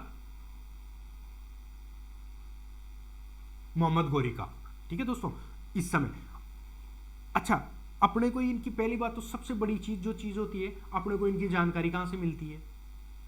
तो उस समय के एक मिनहाजुस सिराज है ना, जिन्होंने तबकात नासिरी लिखी, तबकात नासिरी लिखी फारसी में उनके से, और एक इनके ये तो थे गोरी के उसमें मिनहाजुस सिराज, और जो चंद्रवरदाई थे जिन्हें पृथ्वीराज रासो लिखी, वो थे क्या नाम से दरबारी कवि थे, और जो ऐसे बोलते हैं पृथ्वीराज चौहान के बहुत बड़े बहुत अच्छे मित्र भी थे। अब दोस्तों अलग अलग जो साहित्य है उसमें ये मिलता है कि पृथ्वीराज चौहान ने उसको 20 बार हराया, किसी ने बोला 25 बार हराया, है ना। तो ये एक वो है, लेकिन मुख्यतः अपने जो पढ़ते हैं वो 2 ही युद्ध हुए, 1191 और 1192 में। इसमें सबसे पहले विजय किसकी हुई? आपका पृथ्वीराज चौहान की। दूसरी युद्ध में विजय किसकी हुई? आपके मोहम्मद गोरी की। इसी वजह से 1206 में दिल्ली सल्तनत की स्थापना होती है, क्योंकि मोहम्मद जो गोरी था उसका गुलाम था कुतुबुद्दीन ऐबक, और जो बहुत सारे गुलाम थे मोहम्मद गोरी के, जिसमें यलदौज, कुबाचा, कुतुबुद्दीन ऐबक, है ना, और एक और था बख्तियार खिलजी। ये दोस्तों आपने कभी पढ़ेंगे, आप जब भारत का इतिहास पढ़ेंगे तो उसमें जो आपका नालंदा विश्वविद्यालय, विक्रमशिला विश्वविद्यालय है ना, तो वो इसी समय नष्ट करे थे। इसका एक जो सेनापति था वो था बख्तियार खिलजी, है ना, बख्तियार, है ना, ठीक है। उसने ये आपका विक्रमशिला, इनको नालंदा विश्वविद्यालय को जलाया था, बहुत बड़ा साहित्य इन्होंने जला दिया, तो ये इसी समय की बात है ना, ठीक है। तो दोस्तों उसके है ना, अच्छा, मोहम्मद गोरी का जो भारत में पहला आक्रमण था वो था आपका 1175 में, ठीक है। कहां, कौन सी विजय थी? मुल्तान में, ठीक है, 1175 मुल्तान में। और जो सबसे पहले जो इनकी हार थी, वो हार हुई थी क्या नाम से, जो मूलराज द्वितीय था गुजरात का, चालुक्य वंश, ठीक है, उसने हराया था। तो ये इसकी पहली हार थी, पहली जीत मुल्तान, दूसरी हार गुजरात वाली, ठीक है दोस्तों। ये रहा आपका तराइन के प्रथम युद्ध। इस तराइन के प्रथम युद्ध के बाद में ही भारत में मुस्लिम सत्ता स्थापित हुई थी, और वो 1206 से चली 1526 तक। फिर 1526 में मुगल आए मुस्लिम, वो चली आपकी क्या नाम से, जब तक क्रांति हुई 1857 की, मुख्यतः 1707 तक ही चली थी, क्योंकि जब औरंगजेब की मृत्यु हो गई थी तो उसके बाद में मुगल जो साम्राज्य था वो पतन की ओर अग्रसर हो गए थे, क्योंकि जो आने वाले जो थे वो एकदम बढ़िया शासक नहीं थे, वो एकदम खराब ही थे, जिन्होंने संभाल ही नहीं पाए, है ना। किसने मेवाड़ राज्य स्थापित किया? मेवाड़, रणबांकुरों की भूमि, जिसने कभी भी किसी से समझौता नहीं किया, चाहे से सारी उम्र जूझते रहे युद्धों से, गरीबी से और क्या नाम से, आर्थिक स्थिति से, लेकिन उन्होंने कभी अपनी भूमि की एक इंच भी नहीं दी। महाराणा कुंभा, शौर्य प्रतापी, महाराणा सांगा, महाराणा प्रताप, ये बहुत सारे रणबांकुरे यहाँ हुए हैं, है ना। बप्पा रावल, काल भोज, है ना, लाखा, ये सब वहीं से थे, है ना। तो इसमें जो स्थापना करी थी वो आपकी करी थी बप्पा रावल ने। अच्छा, बप्पा रावल का दूसरा नाम जो मूल नाम बोल जाते हैं वो काल भोज था। एक्चुअली में उसमें हुआ था क्या, हालांकि जो गुहिल वंश था यहाँ का, गुहिल या गहलोत, उसकी जो आदि पुरुष था जिसने स्थापना करी थी वो था गुहिल या गहलोत, है ना। उसने उसके नाम पर इसका नाम पड़ा था गुहिल। अच्छा, ये बप्पा रावल था, इसने इसको जो मुख्य प्रशासक था वो था आपका बप्पा रावल। अच्छा, बप्पा रावल का जो ये थी, और आपका लगभग ये 566 ईस्वी पूर्व में ऐसा माना जाता है कि राजस्थान की सबसे प्राचीन जो थी वो ये इस मेवाड़ को माना जाता है। मेवाड़ इसलिए बोलते हैं कि इसको जो सिवी जनपद था उसकी राजधानी थी नगरी या माध्यमिका, वो बोलते थे जनपद के टाइम में। और यहाँ पे मेर या जो जाति थी मेव, उसके रहने के कारण इसको मेवाड़ बोला गया था, ठीक है। और इसको फिर बाद में जैसे प्रागवाट वगैरह ये भी बोला जाता है। अच्छा, यहाँ पे एक और ये था कि इनका जो एकलिंग नाथ जी थे, उनको ये मेवाड़ का वास्तविक राजा मानते थे और खुद को एकलिंग नाथ जी का दीवान मानते थे, और दीवान बन के ही अपना शासन चलाते थे। एकलिंग नाथ जी का मंदिर जो है कैलाशपुरी उदयपुर में बना हुआ है, जो इनके कुल देवता हैं वो है, ठीक है दोस्तों। तो ये तो रहा इनका। अच्छा, बप्पा रावल जो थे वो एक हारित ऋषि थे, उनकी गायें चराते थे, और उसी समय एक जो अरब आक्रमणकारी था जुनेद, उसका आक्रमण हुआ और उसको इसने हरा दिया, और उससे फिर इन्होंने एकदम ये जो मेवाड़ की स्थापना करी और अपनी शक्ति को मजबूत कर लिया। अच्छा, बप्पा रावल का मतलब होता है, बप्पा का मतलब होता है बाप के समान, है ना। तो ये बप्पा रावल था, उसको उपाधि थी बाप के समान, और इन्होंने जो जुनेद था उसको हराकर अपनी कीर्ति स्थापित करी। और जो चित्तौड़ का जो था, है ना, तो उसकी चित्तौड़ को बसाया था लगभग 3री शताब्दी में आपका चित्रांगद मौर्य ने, है ना। तो उसको उस समय जो ये थे, उस समय जो राजा था वो था मान मौर्य, तो उसको हराकर इन्होंने मेवाड़ पर अधिकार कर लिया, ठीक है दोस्तों। ये तो ये मेवाड़ वाला हुआ। नेक्स्ट क्वेश्चन आपका, किसने ऑल इंडिया फॉरवर्ड ब्लॉक की स्थापना करी? देखिए दोस्तों, ये स्थापना करी थी आपके जो स्वतंत्रता सेनानी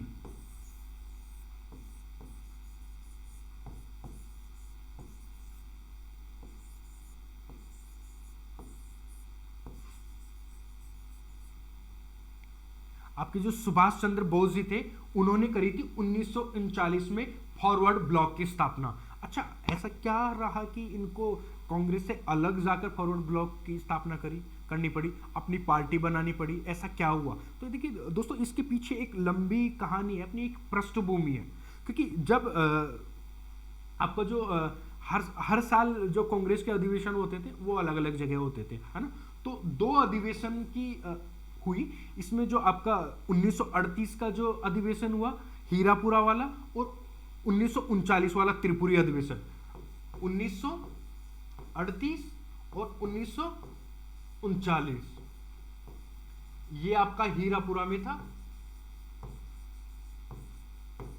और ये आपका त्रिपुरी में था, ठीक है दोस्तों। तो इसमें जो हुए ना, तो पहले में 1838 में सुभाष चंद्र बोस, 39वें में जब हुआ तो इस समय लोगों ने सुभाष चंद्र बोस को अध्यक्ष बनाया। तो उसमें क्या था कि गांधी जी जो थे उस समय एक बहुत बड़ा चेहरा थे भारत के लिए और भारतीयों के लिए स्वतंत्रता आंदोलन में, गांधी जी। तो उन्होंने अपना एक कैंडिडेट खड़ा किया था, पट्टाभी सीतारामैया, है ना। तो उन्होंने अपना कैंडिडेट खड़ा किया था और उसको वो बनाना चाहते थे। तो फिर इसमें कुछ मिसअंडरस्टैंडिंग हुई और उन्होंने फिर वोटिंग करवाई। तो इसमें आपके सुभाष चंद्र बोस जी विजय हुए और पट्टाभी सीतारामैया की हार हुई। तो गांधी जी ने यह कहा था कि पट्टाभी जो सीतारामैया है उनकी हार मेरी हार। तो इससे काफी ईगो हुआ और फिर क्या नाम से सुभाष चंद्र बोस जी पर जवाहरलाल नेहरू वगैरह, वल्लभ भाई पटेल वगैरह, इन लोगों ने दबाव बनाया कि आप ये छोड़ दीजिए पद, है ना। तो फिर कुछ चीजें ऐसी क्रिएट हुई कि तो हुई जो उनसे मतलब एक तरीके से जो सुभाष चंद्र बोस जी थे इन्होंने अलग ही कर लिया और अपनी एक पार्टी बनाई फॉरवर्ड ब्लॉक नाम से 39 में इन्होंने, है ना। और ये फिर अपने इन्होंने विदेशों से संपर्क किया, हिटलर से मिले, जापान से मिले, आज़ाद हिंद फौज की स्थापना करी। कई बोलते हैं कि गुमनामी बाबा के नाम से भी काफ़ी समय तक ये रहे। तो इन्होंने बहुत सारा प्रयास किया भारत के आज़ादी दिलाने में, है ना। तो ये था आपका ऑल इंडिया फॉरवर्ड ब्लॉक, नेताजी सुभाष चंद्र बोस। अच्छा, नेक्स्ट क्वेश्चन आपका जबरदस्त। महाराजा सूरजमल किस राज्य के शासक थे? महाराजा सूरजमल जी थे भरतपुर के, जिन्हें जाट जाति का प्लेटो या जाटों का अफलातुन कहा जाता है।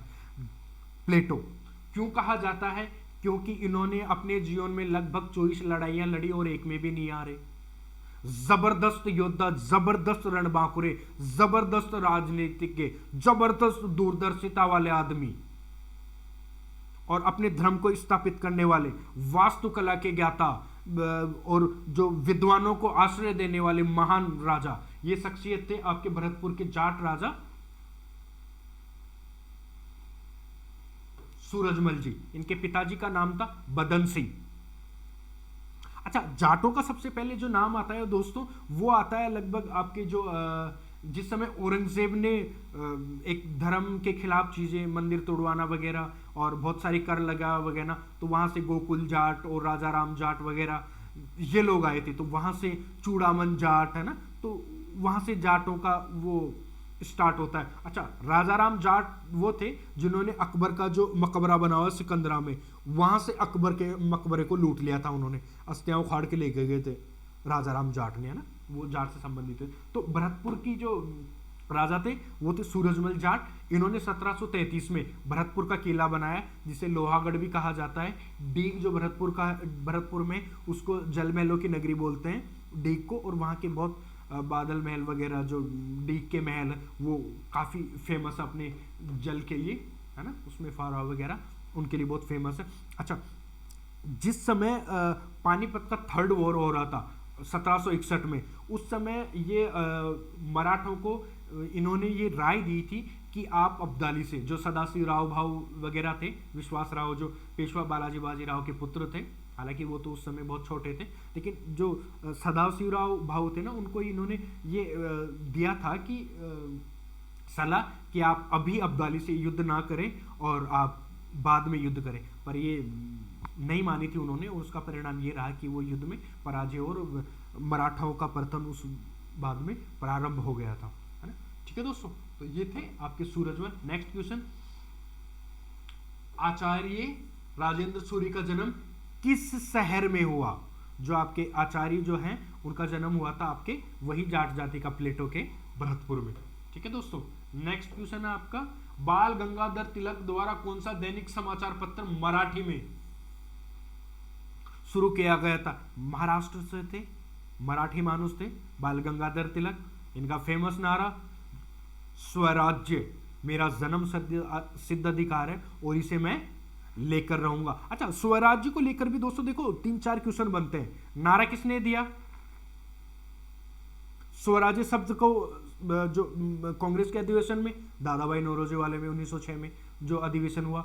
अच्छा, सबसे पहले ऐसा मानते हैं कि जो आर्य समाजी थे आपके क्या नाम से दयानंद सरस्वती जी, उन्होंने स्वराज शब्द दिया, है ना। और सबसे जो कानूनी तौर पे 1829 में लाहौर का अधिवेशन हुआ जिसकी अध्यक्षता कांग्रेस की वो करी थी आपके जवाहरलाल नेहरू ने, तो वहां स्वराज्य को ये बोला कि हमारा एक मेन उद्देश्य यही है कि हमें स्वराज लेना है। तो स्वराज से ये 3-4 क्वेश्चन बनते हैं। तो इसमें ये बात हो रही है बाल गंगाधर तिलक के। अच्छा, बाल गंगाधर तिलक जी के बारे में 3-4 फैक्ट्स हैं दोस्तों। ये उग्रवादी दल में थे, लाल बाल पाल, लाला लाजपत राय, विपिन चंद्र पाल और बाल गंगाधर तिलक।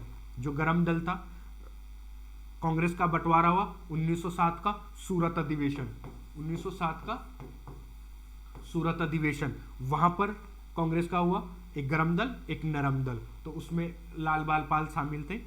एक्चुअल में गरम दल ये काफी आक्रोशित स्वभाव के आदमी थे, ये मतलब जैसे अनुनय विनय की नीति को सही नहीं मानते थे, है ना। तो ये मतलब क्या नाम से तुरंत इनको चीजें मतलब ऐसे था कि एक ससर एक मतलब बढ़िया तरीके से विरोध अपना प्रकट करें और जो चीज गलत है उनका ही कड़ा विरोध करते थे, है ना। बहुत सारी चीज़ों में इनसे नहीं बनती, जैसे आपका बंगाल हुआ तो इन्होंने स्वदेशी को चलाने के लिए पूरे देश के लिए बोला था कि स्वदेशी को पूरे देश में चलाएं। तो बहुत सारे मतभेद थे नरम दल से और इनका जो गरम दल वालों में इनमें थे, तो इस वजह से ये थे। अच्छा, जो क्वेश्चन है अपना मराठी में जो निकालते थे वो था इनका केसरी, ठीक है। और जो इन्होंने अंग्रेजी में लिखा था वो था मराठा, है ना। इन्होंने 2 उत्सव भी चलाए थे, शिवाजी उत्सव और गणेश उत्सव। उत्सव इसलिए चलाए थे कि लोग भावनाओं से जुड़े, इकट्ठे हो और मिलकर, क्योंकि शिवाजी अपने आप में ही बहुत स्वतंत्रता के प्रतीक हैं, तो उन्होंने ये उत्सव चलाए थे। अच्छा, इसमें एक और ये था कि जो बाल गंगाधर जी तिलक थे उन्होंने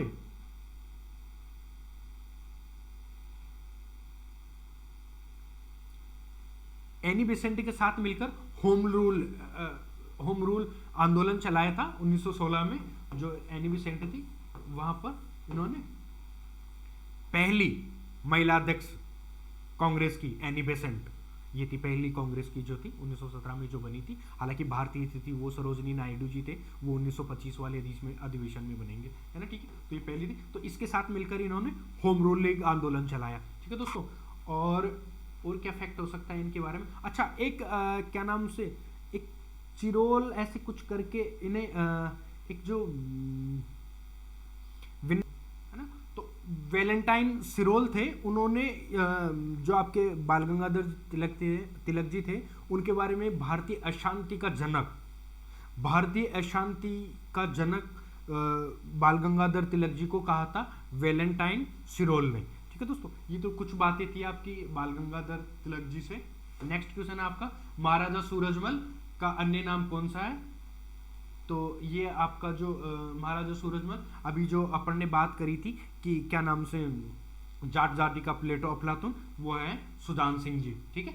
नेक्स्ट क्वेश्चन है आपका भगवान बुद्ध का वास्तविक नाम क्या था। यह भी अपन ने पढ़ा था कि सिद्धार्थ था, वो महात्मा बुद्ध का बचपन का नाम था। वर्धमान ये महावीर स्वामी का नाम था, महावीर जी ये हैं, और प्रियदर्शन ये इनके, ठीक है। नेक्स्ट क्वेश्चन आपका 20 जुलाई 1905 को बंगाल को 2 भागों में बांटे जाने की घोषणा की, पूर्वी बंगाल और असम एक भाग और शेष बंगाल दूसरा भाग क्या था। तो ये किसने किया था दोस्तों, बंगाल विभाजन, बंगाल विभाजन या बंग भंग, ये किया था आपका उस समय जो आपका वाइसराय था वो कौन था, लॉर्ड डलोजी। ये आ गया था लगभग आपका 1899 के लगभग या 1898 के लगभग आ गया था, और इन्होंने फिर क्या नाम, ठीक है दोस्तों। तो ये आपका क्या नाम से लॉर्ड कर्जन, मैंने शायद डलोजी बोला था पहले, डलोजी नहीं था दोस्तों, लॉर्ड कर्जन, जो लॉर्ड कर्जन थे उन्होंने 1905 में बंग भंग।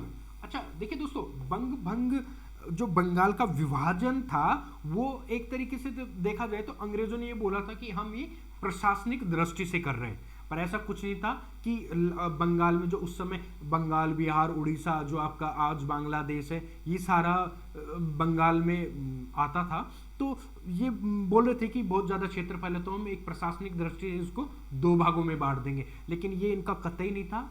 ये एक तरीके से जो भारत में उस समय बंगाल में जो इनके खिलाफ जो आंदोलन चल रहा था वो बहुत ही तेज था, और ये मतलब एक तरीके से राष्ट्रवाद को खत्म करने के लिए इन्होंने बंग भंग का फैसला किया, और राष्ट्रवाद के साथ साथ जो हिंदू मुस्लिम एकता थी उसको तोड़ने का भी कार्य इन्होंने किया, क्योंकि ये देख चुके थे कि 1857 की जो क्रांति हुई थी और उसके बाद में कुछ ऐसी चीजें हुई जिनसे इनको ऐसा लगा कि ये अगर मजबूत रहेंगे, संगठित रहेंगे, इकट्ठे रहेंगे तो हम ज्यादा दिन तक यहाँ नहीं रह पाएंगे, क्योंकि इनकी जो नीतियां थी अंग्रेजों की, इनका पुरजोर से भारतीय मिलकर विरोध कर रहे थे। तो इन्होंने सोचा कि इनको धार्मिक आधार पर इनको बांट दिया जाए, और इसी का एक जो आगे चलकर जो 1909 का जो अधिनियम आया, इन्होंने सांप्रदायिक जो अपना एक चार्टर लेके आए कि उन्होंने मुस्लिमों को अलग से रिजर्वेशन दे दिया, है ना। तो ये उन्होंने खाई फाटने की, जिसका परिणाम आज भी ये देश भुगत रहा है। नहीं वरना पहले, उससे पहले देखा जाए तो हिंदू मुस्लिम भाई भाई, है ना, उस चीज को तोड़ने के लिए इन्होंने ये किया था कि ये जो आंदोलन चल रहा है, जो राष्ट्रवाद हो रहा है, ये दब जाए। ठीक है दोस्तों। तो अच्छा, इससे कुछ जुड़ी कुछ फैक्ट चीज है, ये तो बात रही अपनी क्यों हुआ। ठीक है, अब इसमें कुछ चीजें ये थी दोस्तों कि जो आपका क्या नाम से ये जो था बंग भंग, इसमें कुछ चीजें हुई, कुछ डेट्स अपने को याद रखनी पड़ेंगी इसमें कि जो बंग भंग का जो अपना जो प्रथम विरोध हुआ वो कब हुआ, 7 अगस्त को। इसकी जो हुई वो हुई, घोषणा जो हुई वो हुई 16 अक्टूबर को, 16 अक्टूबर को, है ना। और इसी दिन भारतीयों ने शोक दिवस के रूप में मनाया। ठीक है दोस्तों, 16 अक्टूबर हुआ। अच्छा, एक जो क्या नाम से जो किया 7 अगस्त को, हिंदू मुस्लिम एकता वाला, इसमें रविंद्रनाथ जो टैगोर जी थे, उन्होंने कहा कि हम एक दूसरे को राखी बांधेंगे, तो ये उन्होंने किया। अब इसमें एक और जो सबसे जो बड़ी बात थी वो ये थी कि इसमें स्वदेशी आंदोलन चला, स्वदेशी आंदोलन चला। अच्छा, इसमें स्वदेशी आंदोलन को जो कुछ लोग जो नरम दलवादी थे, जो वो चाह रहे थे कि ये सिर्फ बंगाल में रहे, और जो गरम दल वाले थे वो चाह रहे थे कि इसको स्वदेशी को पूरे भारत में अपन चलाएं, तो ये उसमें हो रहा था। अच्छा, इसी में जो आपके 2 गीत थे वो प्रमुखता से गाए गए थे।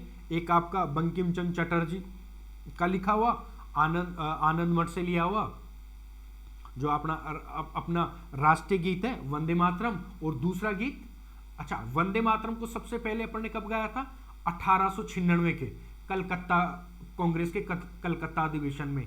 ऐसे ही दूसरा गीत था आपका रविंद्रनाथ टैगोर जी द्वारा लिखा गया आमार सोनार बांग्लो। ठीक है दोस्तों, जो रविंद्रनाथ टैगोर जी थे उनकी एक कृति थी। अच्छा, उनका, अच्छा, रविंद्रनाथ टैगोर जी एकमात्र ऐसे व्यक्ति हैं जिनकी 2 रचनाएं 2 अलग अलग देशों के राष्ट्रगान है। भारत का राष्ट्रगान जन गण मन, और जो अपना उन्होंने जो बंगाल विभाजन के समय लिखा था आमार सोनार बांग्ला, वो बांग्लादेश का है ना। तो ये उस समय काफी फेमस हुआ था, आमार सोनार बांग्ला और आपका वंदे मातरम। अच्छा, इसको जो उस समय गोपाल कृष्ण गोखले थे, गोपाल कृष्ण गोखले जी महात्मा गांधी जी के राजनीतिक गुरु माने जाते हैं। गोपाल कृष्ण गोखले जी महात्मा गांधी के राजनीतिक गुरु माने जाते हैं। उन्होंने ये बोला था कि जो अंग्रेजों ने जो बंगाल विभाजन किया है ये इनकी एक निर्मम भूल है। ठीक है दोस्तों। अच्छा, फिर इसको जो आपका 1911 का जो दिल्ली दरबार का आयोजन किया गया था उसमें 2 घोषणाएं की गई थी, एक तो बंगाली विभाजन रद्द करने की और दूसरी कलकत्ता से राजधानी दिल्ली लाने की। ये 2 घोषणाएं हुई थी आपके इसमें। तो ठीक है दोस्तों, ये रहा आपका शोक दिवस 16 अक्टूबर को। राखी रविंद्रनाथ टैगोर ने, 2 गीत आमार सोनार बांग्लो और आनंद मठ से लिया वंदे मातरम, और राखी दिवस चलाया, स्वदेशी आंदोलन चलाया, घोषणाएं दिल्ली दरबार में 2 घोषणाएं, दिल्ली को राजधानी बनाना कलकत्ता की जगह, और आपका बंगाल विभाजन रद्द करना। ठीक है दोस्तों। नेक्स्ट क्वेश्चन है आपका, किसकी दृष्टि में क्रिप्स प्रस्ताव एक डूबते हुए बैंक के नाम का एक उत्तर दिनांकित चेक है ना। पोस्टेड चेक ओपन है ना, ये पोस्टेड चेक बोला था, ये आपके बोला था महात्मा गांधी जी ने। अच्छा दोस्तों, ये एक तरीके से उस समय उस परिवेश में आया, उस समय आया जब द्वितीय विश्व युद्ध चल रहा था, है ना। जो द्वितीय विश्व युद्ध लगभग 1939 से स्टार्ट हुआ, 1945 तक हुआ। तो उस समय जो मित्र राष्ट्र थे वो शामिल था इंग्लैंड। तो ये चाह रहे थे कि कहीं ना कहीं जो भारत का जो इतना बड़ा अपना एक जो क्षेत्र है ना, उसको क्यों ना विश्व युद्ध में शामिल कर लिया जाए। उसके लिए भारतीयों को कुछ ऐसी चीजें दें, ऐसी रियायतें दें जो अपनी तरफ मिले, हमारी तरफ से युद्ध में शामिल हो जाएं और अपनी तरफ से युद्ध में लड़े। तो उन्होंने ये सब सोच के जो सर स्टेफोर्ड क्रिप्स हैं उनकी अध्यक्षता में मार्च 1942 को सर स्टेफोर्ड क्रिप्स, कौन, सर स्टेफोर्ड क्रिप्स की अध्यक्षता में 1942 मार्च में 1942 मार्च में एक ये लेके आए, और इसमें ये था कि क्या नाम से ऐसी चीजें थी जिससे भारतीय अपनी तरफ आए, मिल जाए, है ना, और अपनी तरफ शामिल हो जाए, द्वितीय विश्व युद्ध में अपना साथ है। जैसे इन्होंने ये दिया कि डोमिनियन स्टेट की आपको हम ऐसे राज्य दे देंगे, है ना, डोमिनियन स्टेट का, है ना, और क्या नाम से बहुत सारी ऐसी चीजें दी। हालांकि गांधी जी ने उन चीजों को और भारतीय नेताओं ने उसको नकार दिया, और वो अपने जो मेन उद्देश्य था उसमें इतना सफल नहीं हो पाया। ठीक है दोस्तों, नेक्स्ट जो क्वेश्चन है आपका, ब्रिटिश द्वारा निम्नलिखित में से रैयतवाड़ी प्रथा लागू की गई थी। देखिए दोस्तों, रैयतवाड़ी जो प्रथा जो लागू की गई थी इनके द्वारा, वो की गई थी आपका आंसर बंबई और मद्रास प्रेसिडेंसी में। अच्छा, उस समय दोस्तों प्रेसिडेंसियां हुआ करती थी, जैसे बंगाल प्रेसिडेंसी, मद्रास प्रेसिडेंसी, आपकी बंबई प्रेसिडेंसी, मुख्यतः 3 ही प्रेसिडेंसियां थी उस समय, और बंगाल इन सबसे ऊपर थी, जो आपका बंगाल वाली ये थी। अच्छा, इसमें ये था कि आपका जो रैयत है, अच्छा 3-4 जो भूमि सुधार आंदोलन, ये भूमि सुधार के लिए 3-4 प्रथाएं लाए थे अंग्रेज, स्थायी बंदोबस्त, महलवाड़ी बंदोबस्त और आपकी रैयतवाड़ी बंदोबस्त। अच्छा, रैयतवाड़ी बंदोबस्त में ये था कि दोस्तों रैयत का मतलब होता है किसान, यानी ये व्यवस्था ऐसी थी जिसमें सीधा कंपनी और किसान के बीच में बात हो। इसमें ना कोई जागीरदार था, ना कोई जमींदार था, ना कोई बिचौलिया था, है ना। इसमें सीधे लोग, सीधे जो अंग्रेजी जो ब्रिटिश कंपनी थी वो सीधे आपका जो किसान था उससे संपर्क कर सकती थी, और उसका जो लगान था वो उसे डायरेक्ट ले सकती थी, है ना। ये लगभग 1792 का समय था, 92 में लागू हुई थी ये व्यवस्था, है ना, ये आपकी रैयतवाड़ी व्यवस्था। तो ये आपकी रैयतवाड़ी व्यवस्था थी। इसमें ये होता था कि जैसे लगान नहीं देने पर आप जमीन उनकी बेच भी सकते थे, भूमि को, है ना, ये अधिकार होता था, है ना। ठीक है, तो ये बहुत सारी चीजें थी रैयतवाड़ी व्यवस्था में। ये मद्रास प्रेसिडेंसी के जो 12 महल जिला था, 12 महल, उसमें सर्वप्रथम लागू की गई थी, जो आपका मद्रास प्रेसिडेंसी वाला था, वहां पर ये लागू हुई थी। ठीक है दोस्तों, और इसके जो काफी सारे फिर दुष्परिणाम भी निकले। तो ये आपकी रैयतवाड़ी व्यवस्था थी। ठीक है दोस्तों, नेक्स्ट जो क्वेश्चन है आपका वो है आपका जबरदस्त क्वेश्चन दोस्तों। भारतीय राष्ट्रीय कांग्रेस का प्रथम अधिवेशन कलकत्ता में हुआ था। निम्नलिखित में से विचार कीजिए। भारतीय राष्ट्रीय कांग्रेस का दूसरा अधिवेशन दादाभाई नौरोजी की अध्यक्षता में हुआ था, है ना दोस्तों। ये आपका पहला है, ये आपका दूसरा कूट है, फिर ये आपका तीसरा कूट है। भारतीय राष्ट्रीय कांग्रेस तथा मुस्लिम लीग दोनों में लखनऊ 1916 में अधिवेशन किए तथा लखनऊ समझौता संपन्न हुआ। अब अपने को कूट के माध्यम से समझाना है दोस्तों, 1 और 2, 2 और 3, केवल 3 और 2। तो देखिए दोस्तों, अपने इसके बारे में विस्तार से जो पढ़ते हैं वो चीज है कि जो आपकी कांग्रेस है, इसकी स्थापना देखिए दोस्तों 28 दिसंबर 1885 को हुई। किसने की? एओ ह्यूम ने की। वाइसराय कौन था उस समय भारत का? Lord Dufferin. अच्छा, अंग्रेजों ने क्यों करी इसकी स्थापना? इसके पीछे भी एक बड़ा उद्देश्य था।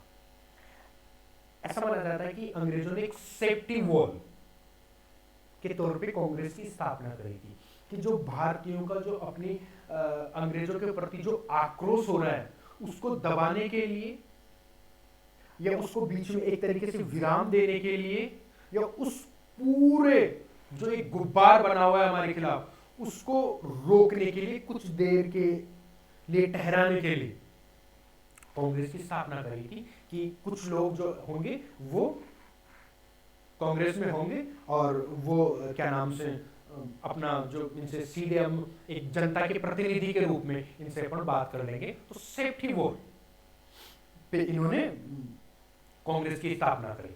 ठीक है दोस्तों, तो ये अपना जो पहला अधिवेशन हुआ था इसका कलकत्ता में वो हुआ, ये पहला अधिवेशन जो हुआ था वो कलकत्ता में ना होकर कलकत्ता में दूसरा अधिवेशन हुआ था आपका। जो दूसरा अधिवेशन हुआ था वो दादाभाई नौरोजी की अध्यक्षता में हुआ था, और ये पहला जो हुआ था ये हुआ था आपका तेजपाल जो संस्कृत कृष्ण कॉलेज, तेजपाल जो संस्कृत कॉलेज था वहां पे हुआ था, ये है ना बम्बई में।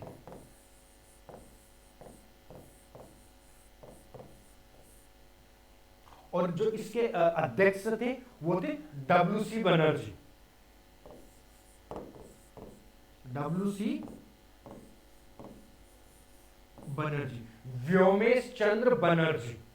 जो डब्ल्यू.सी. बनर्जी थे, व्योमेश चंद्र बनर्जी। अच्छा, इसी समय एक और महान शख्सियत थे जिन्होंने इसमें भाग नहीं लिया था, वो थे सुरेंद्रनाथ बनर्जी, एस.एन. बनर्जी। कंफ्यूज मत होना दोस्तों, ये डब्ल्यू.सी. बनर्जी है, ये अध्यक्ष थे पहले कांग्रेस अधिवेशन के, है ना, जो बंबई में हुआ था। एक ऐसे शख्सियत थे, वो थे आपके व्योमेश, ये नाम सुरेंद्रनाथ बनर्जी। उन्होंने पहली मीटिंग में इसका जो पहला अधिवेशन हुआ था बंबई वाला, इसमें भाग नहीं लिया था, है ना, इसमें। ठीक है, दूसरा अधिवेशन आपका कलकत्ता में दादाभाई नौरोजी। जो दूसरा अधिवेशन हुआ था वो कलकत्ता में हुआ था दादाभाई नौरोजी ने। पहले आपके थे बनर्जी, दूसरे थे दादाभाई नौरोजी, पहले फारसी। तीसरे जो आपकी जो कांग्रेस का अधिवेशन हुआ था वो हुआ था आपका उसमें बदरुद्दीन तैयब जी, पहले मुस्लिम थे, है ना, उनके हुआ था, उनके काल में होता। अच्छा, अब इसमें ये हुआ तो ये आपका पहला गलत हो गया, दूसरा आपका सही हो गया। ठीक है दोस्तों, दादाभाई नौरोजी वाला, है ना। तीसरा है आपका राष्ट्रीय कांग्रेस मुस्लिम लीग, दोनों में लखनऊ समझौता। हाँ दोस्तों, ये इसमें जो आपका 1916 वाला जो लखनऊ अधिवेशन हुआ था उसमें मुस्लिम लीग और कांग्रेस के बीच में समझौता हो गया था। ठीक है दोस्तों, इसी में क्या नाम से आपका गरम दल वगैरह ये भी मिल गए थे। और ये जो इसमें जो मिलन हुआ था ना मुस्लिम लीग का और कांग्रेस का, वो हुआ था एनी बेसेंट और दादाभाई नौरोज, क्या नाम से आपके जो बाल गंगाधर जी तिलक थे उनके समझाने से और उनका बीच बचाव करने से, उन दोनों को साथ में लाने से ये इसमें अहम भूमिका रही थी आपके बाल गंगाधर तिलक जी और एनी बेसेंट की। अच्छा, इसी में ऐसा ये था कि जो 1909 का जो सांप्रदायिक पंचायत जो लेके आए थे अंग्रेजों के द्वारा कि मुस्लिमों को अलग से आरक्षण देंगे, तो उसको कांग्रेस ने एक्सेप्ट कर लिया था कि ठीक है आप उन्हें ये दे दो, और जो अल्पसंख्यकों वाला, तो उन्होंने ये मान लिया था इस चीज को। और दोस्तों, इस चीज का बहुत बड़ा दूरगामी परिणाम निकला, और ये अंत में जाकर जो देश विभाजन हुआ उसका सबसे बड़ा कारण यही उसके बीच बो दिए गए थे इसी समय। ठीक है दोस्तों, तो ये आपका ये ना, तो आपका आंसर इसमें कौन सा होगा दोस्तों? आपका एक गलत है, 2 और 3 सही, तो आपका आंसर सी राइट है। ठीक है दोस्तों, नेक्स्ट जो क्वेश्चन है आपका वो है मॉन्टेग्यू चेम्सफोर्ड की रिपोर्ट। अच्छा, ये दोस्तों ये आपका जो चेम्सफोर्ड की रिपोर्ट थी ये था आपका क्या नाम से, ये भारत सचिव थे उस समय। जो आपके मॉन्टेग्यू थे ये भारत सचिव थे, और जो चेम्सफोर्ड थे ये उस समय भारत के वाइसराय थे। ठीक है दोस्तों, तो भारत सचिव, ये सचिव थे भारत के, और ये वाइसराय थे ना, वाइसराय थे ना, ये सचिव, ये वाइसराय। तो इन्हीं के नाम पर इसको क्या दे दिया गया था, मॉन्टेग्यू चेम्सफोर्ड अधिनियम दे दिया गया था। यह अधिनियम आया था आपका भारत सरकार अधिनियम 1919 को। ठीक है दोस्तों, अब इसमें इसकी देखो कई चीजें ये थी, मॉन्टेग्यू चेम्सफोर्ड जो रिपोर्ट थी उसमें यह था कि भारत में उत्तरदायी सरकार की स्थापना होगी, भारत को अंग्रेजी साम्राज्य का अभिन्न अंग रहेगा, और विधान संबंधी जो इसमें चीजें थी, विधान मंडलों की जो थी वो क्या नाम से शक्तियों में परिवर्तन था, इसी के द्वारा जो क्या नाम से अपने जो जो द्वैत शासन जो विधान मंडलों में लागू किया गया था, वो द्वैत शासन इसी के लागू किया गया था, है ना। तो ठीक है दोस्तों, ये आपका 1919 वाला अधिनियम रहा। नेक्स्ट क्वेश्चन आपका दोस्तों, अच्छा ठीक है दोस्तों, खत्म हो गए हैं पूरे क्वेश्चन। ठीक है दोस्तों, तो आज अपन ने जो देखा अपनी राजस्थान पुलिस की जो सीरीज चल रही थी उसके बारे में बढ़िया से मैंने समझाने का प्रयास किया है। बस अगर आप एक बार में समझ में नहीं आई तो आप बार बार रिवाइज करके इनको देखें, एक दो बार देखें एकदम बढ़िया से। अच्छा दोस्तों, इन्हें मात्र आप जो नंबरिंग के हिसाब से क्वेश्चन मत गिनना, मैंने प्रयास ये किया है कि आपके जो ये 10-20 कितने भी जो क्वेश्चन है उनसे हर क्वेश्चन से आपके 5 क्वेश्चन कवर में आए, वहां मैंने पूरा प्रयास किया है दोस्तों, है ना। तो आप एकदम इनको बढ़िया से देखिए, और फिर से मैं आपके सामने नए प्रश्न, नया दिन, नई चीजें, नया जोश, नया तूफान लेकर फिर से हाजिर होऊंगा। तो ठीक है दोस्तों, आप बढ़िया से पढ़िए और एकदम जुट जाइए तैयारी में। ठीक है दोस्तों, ओके।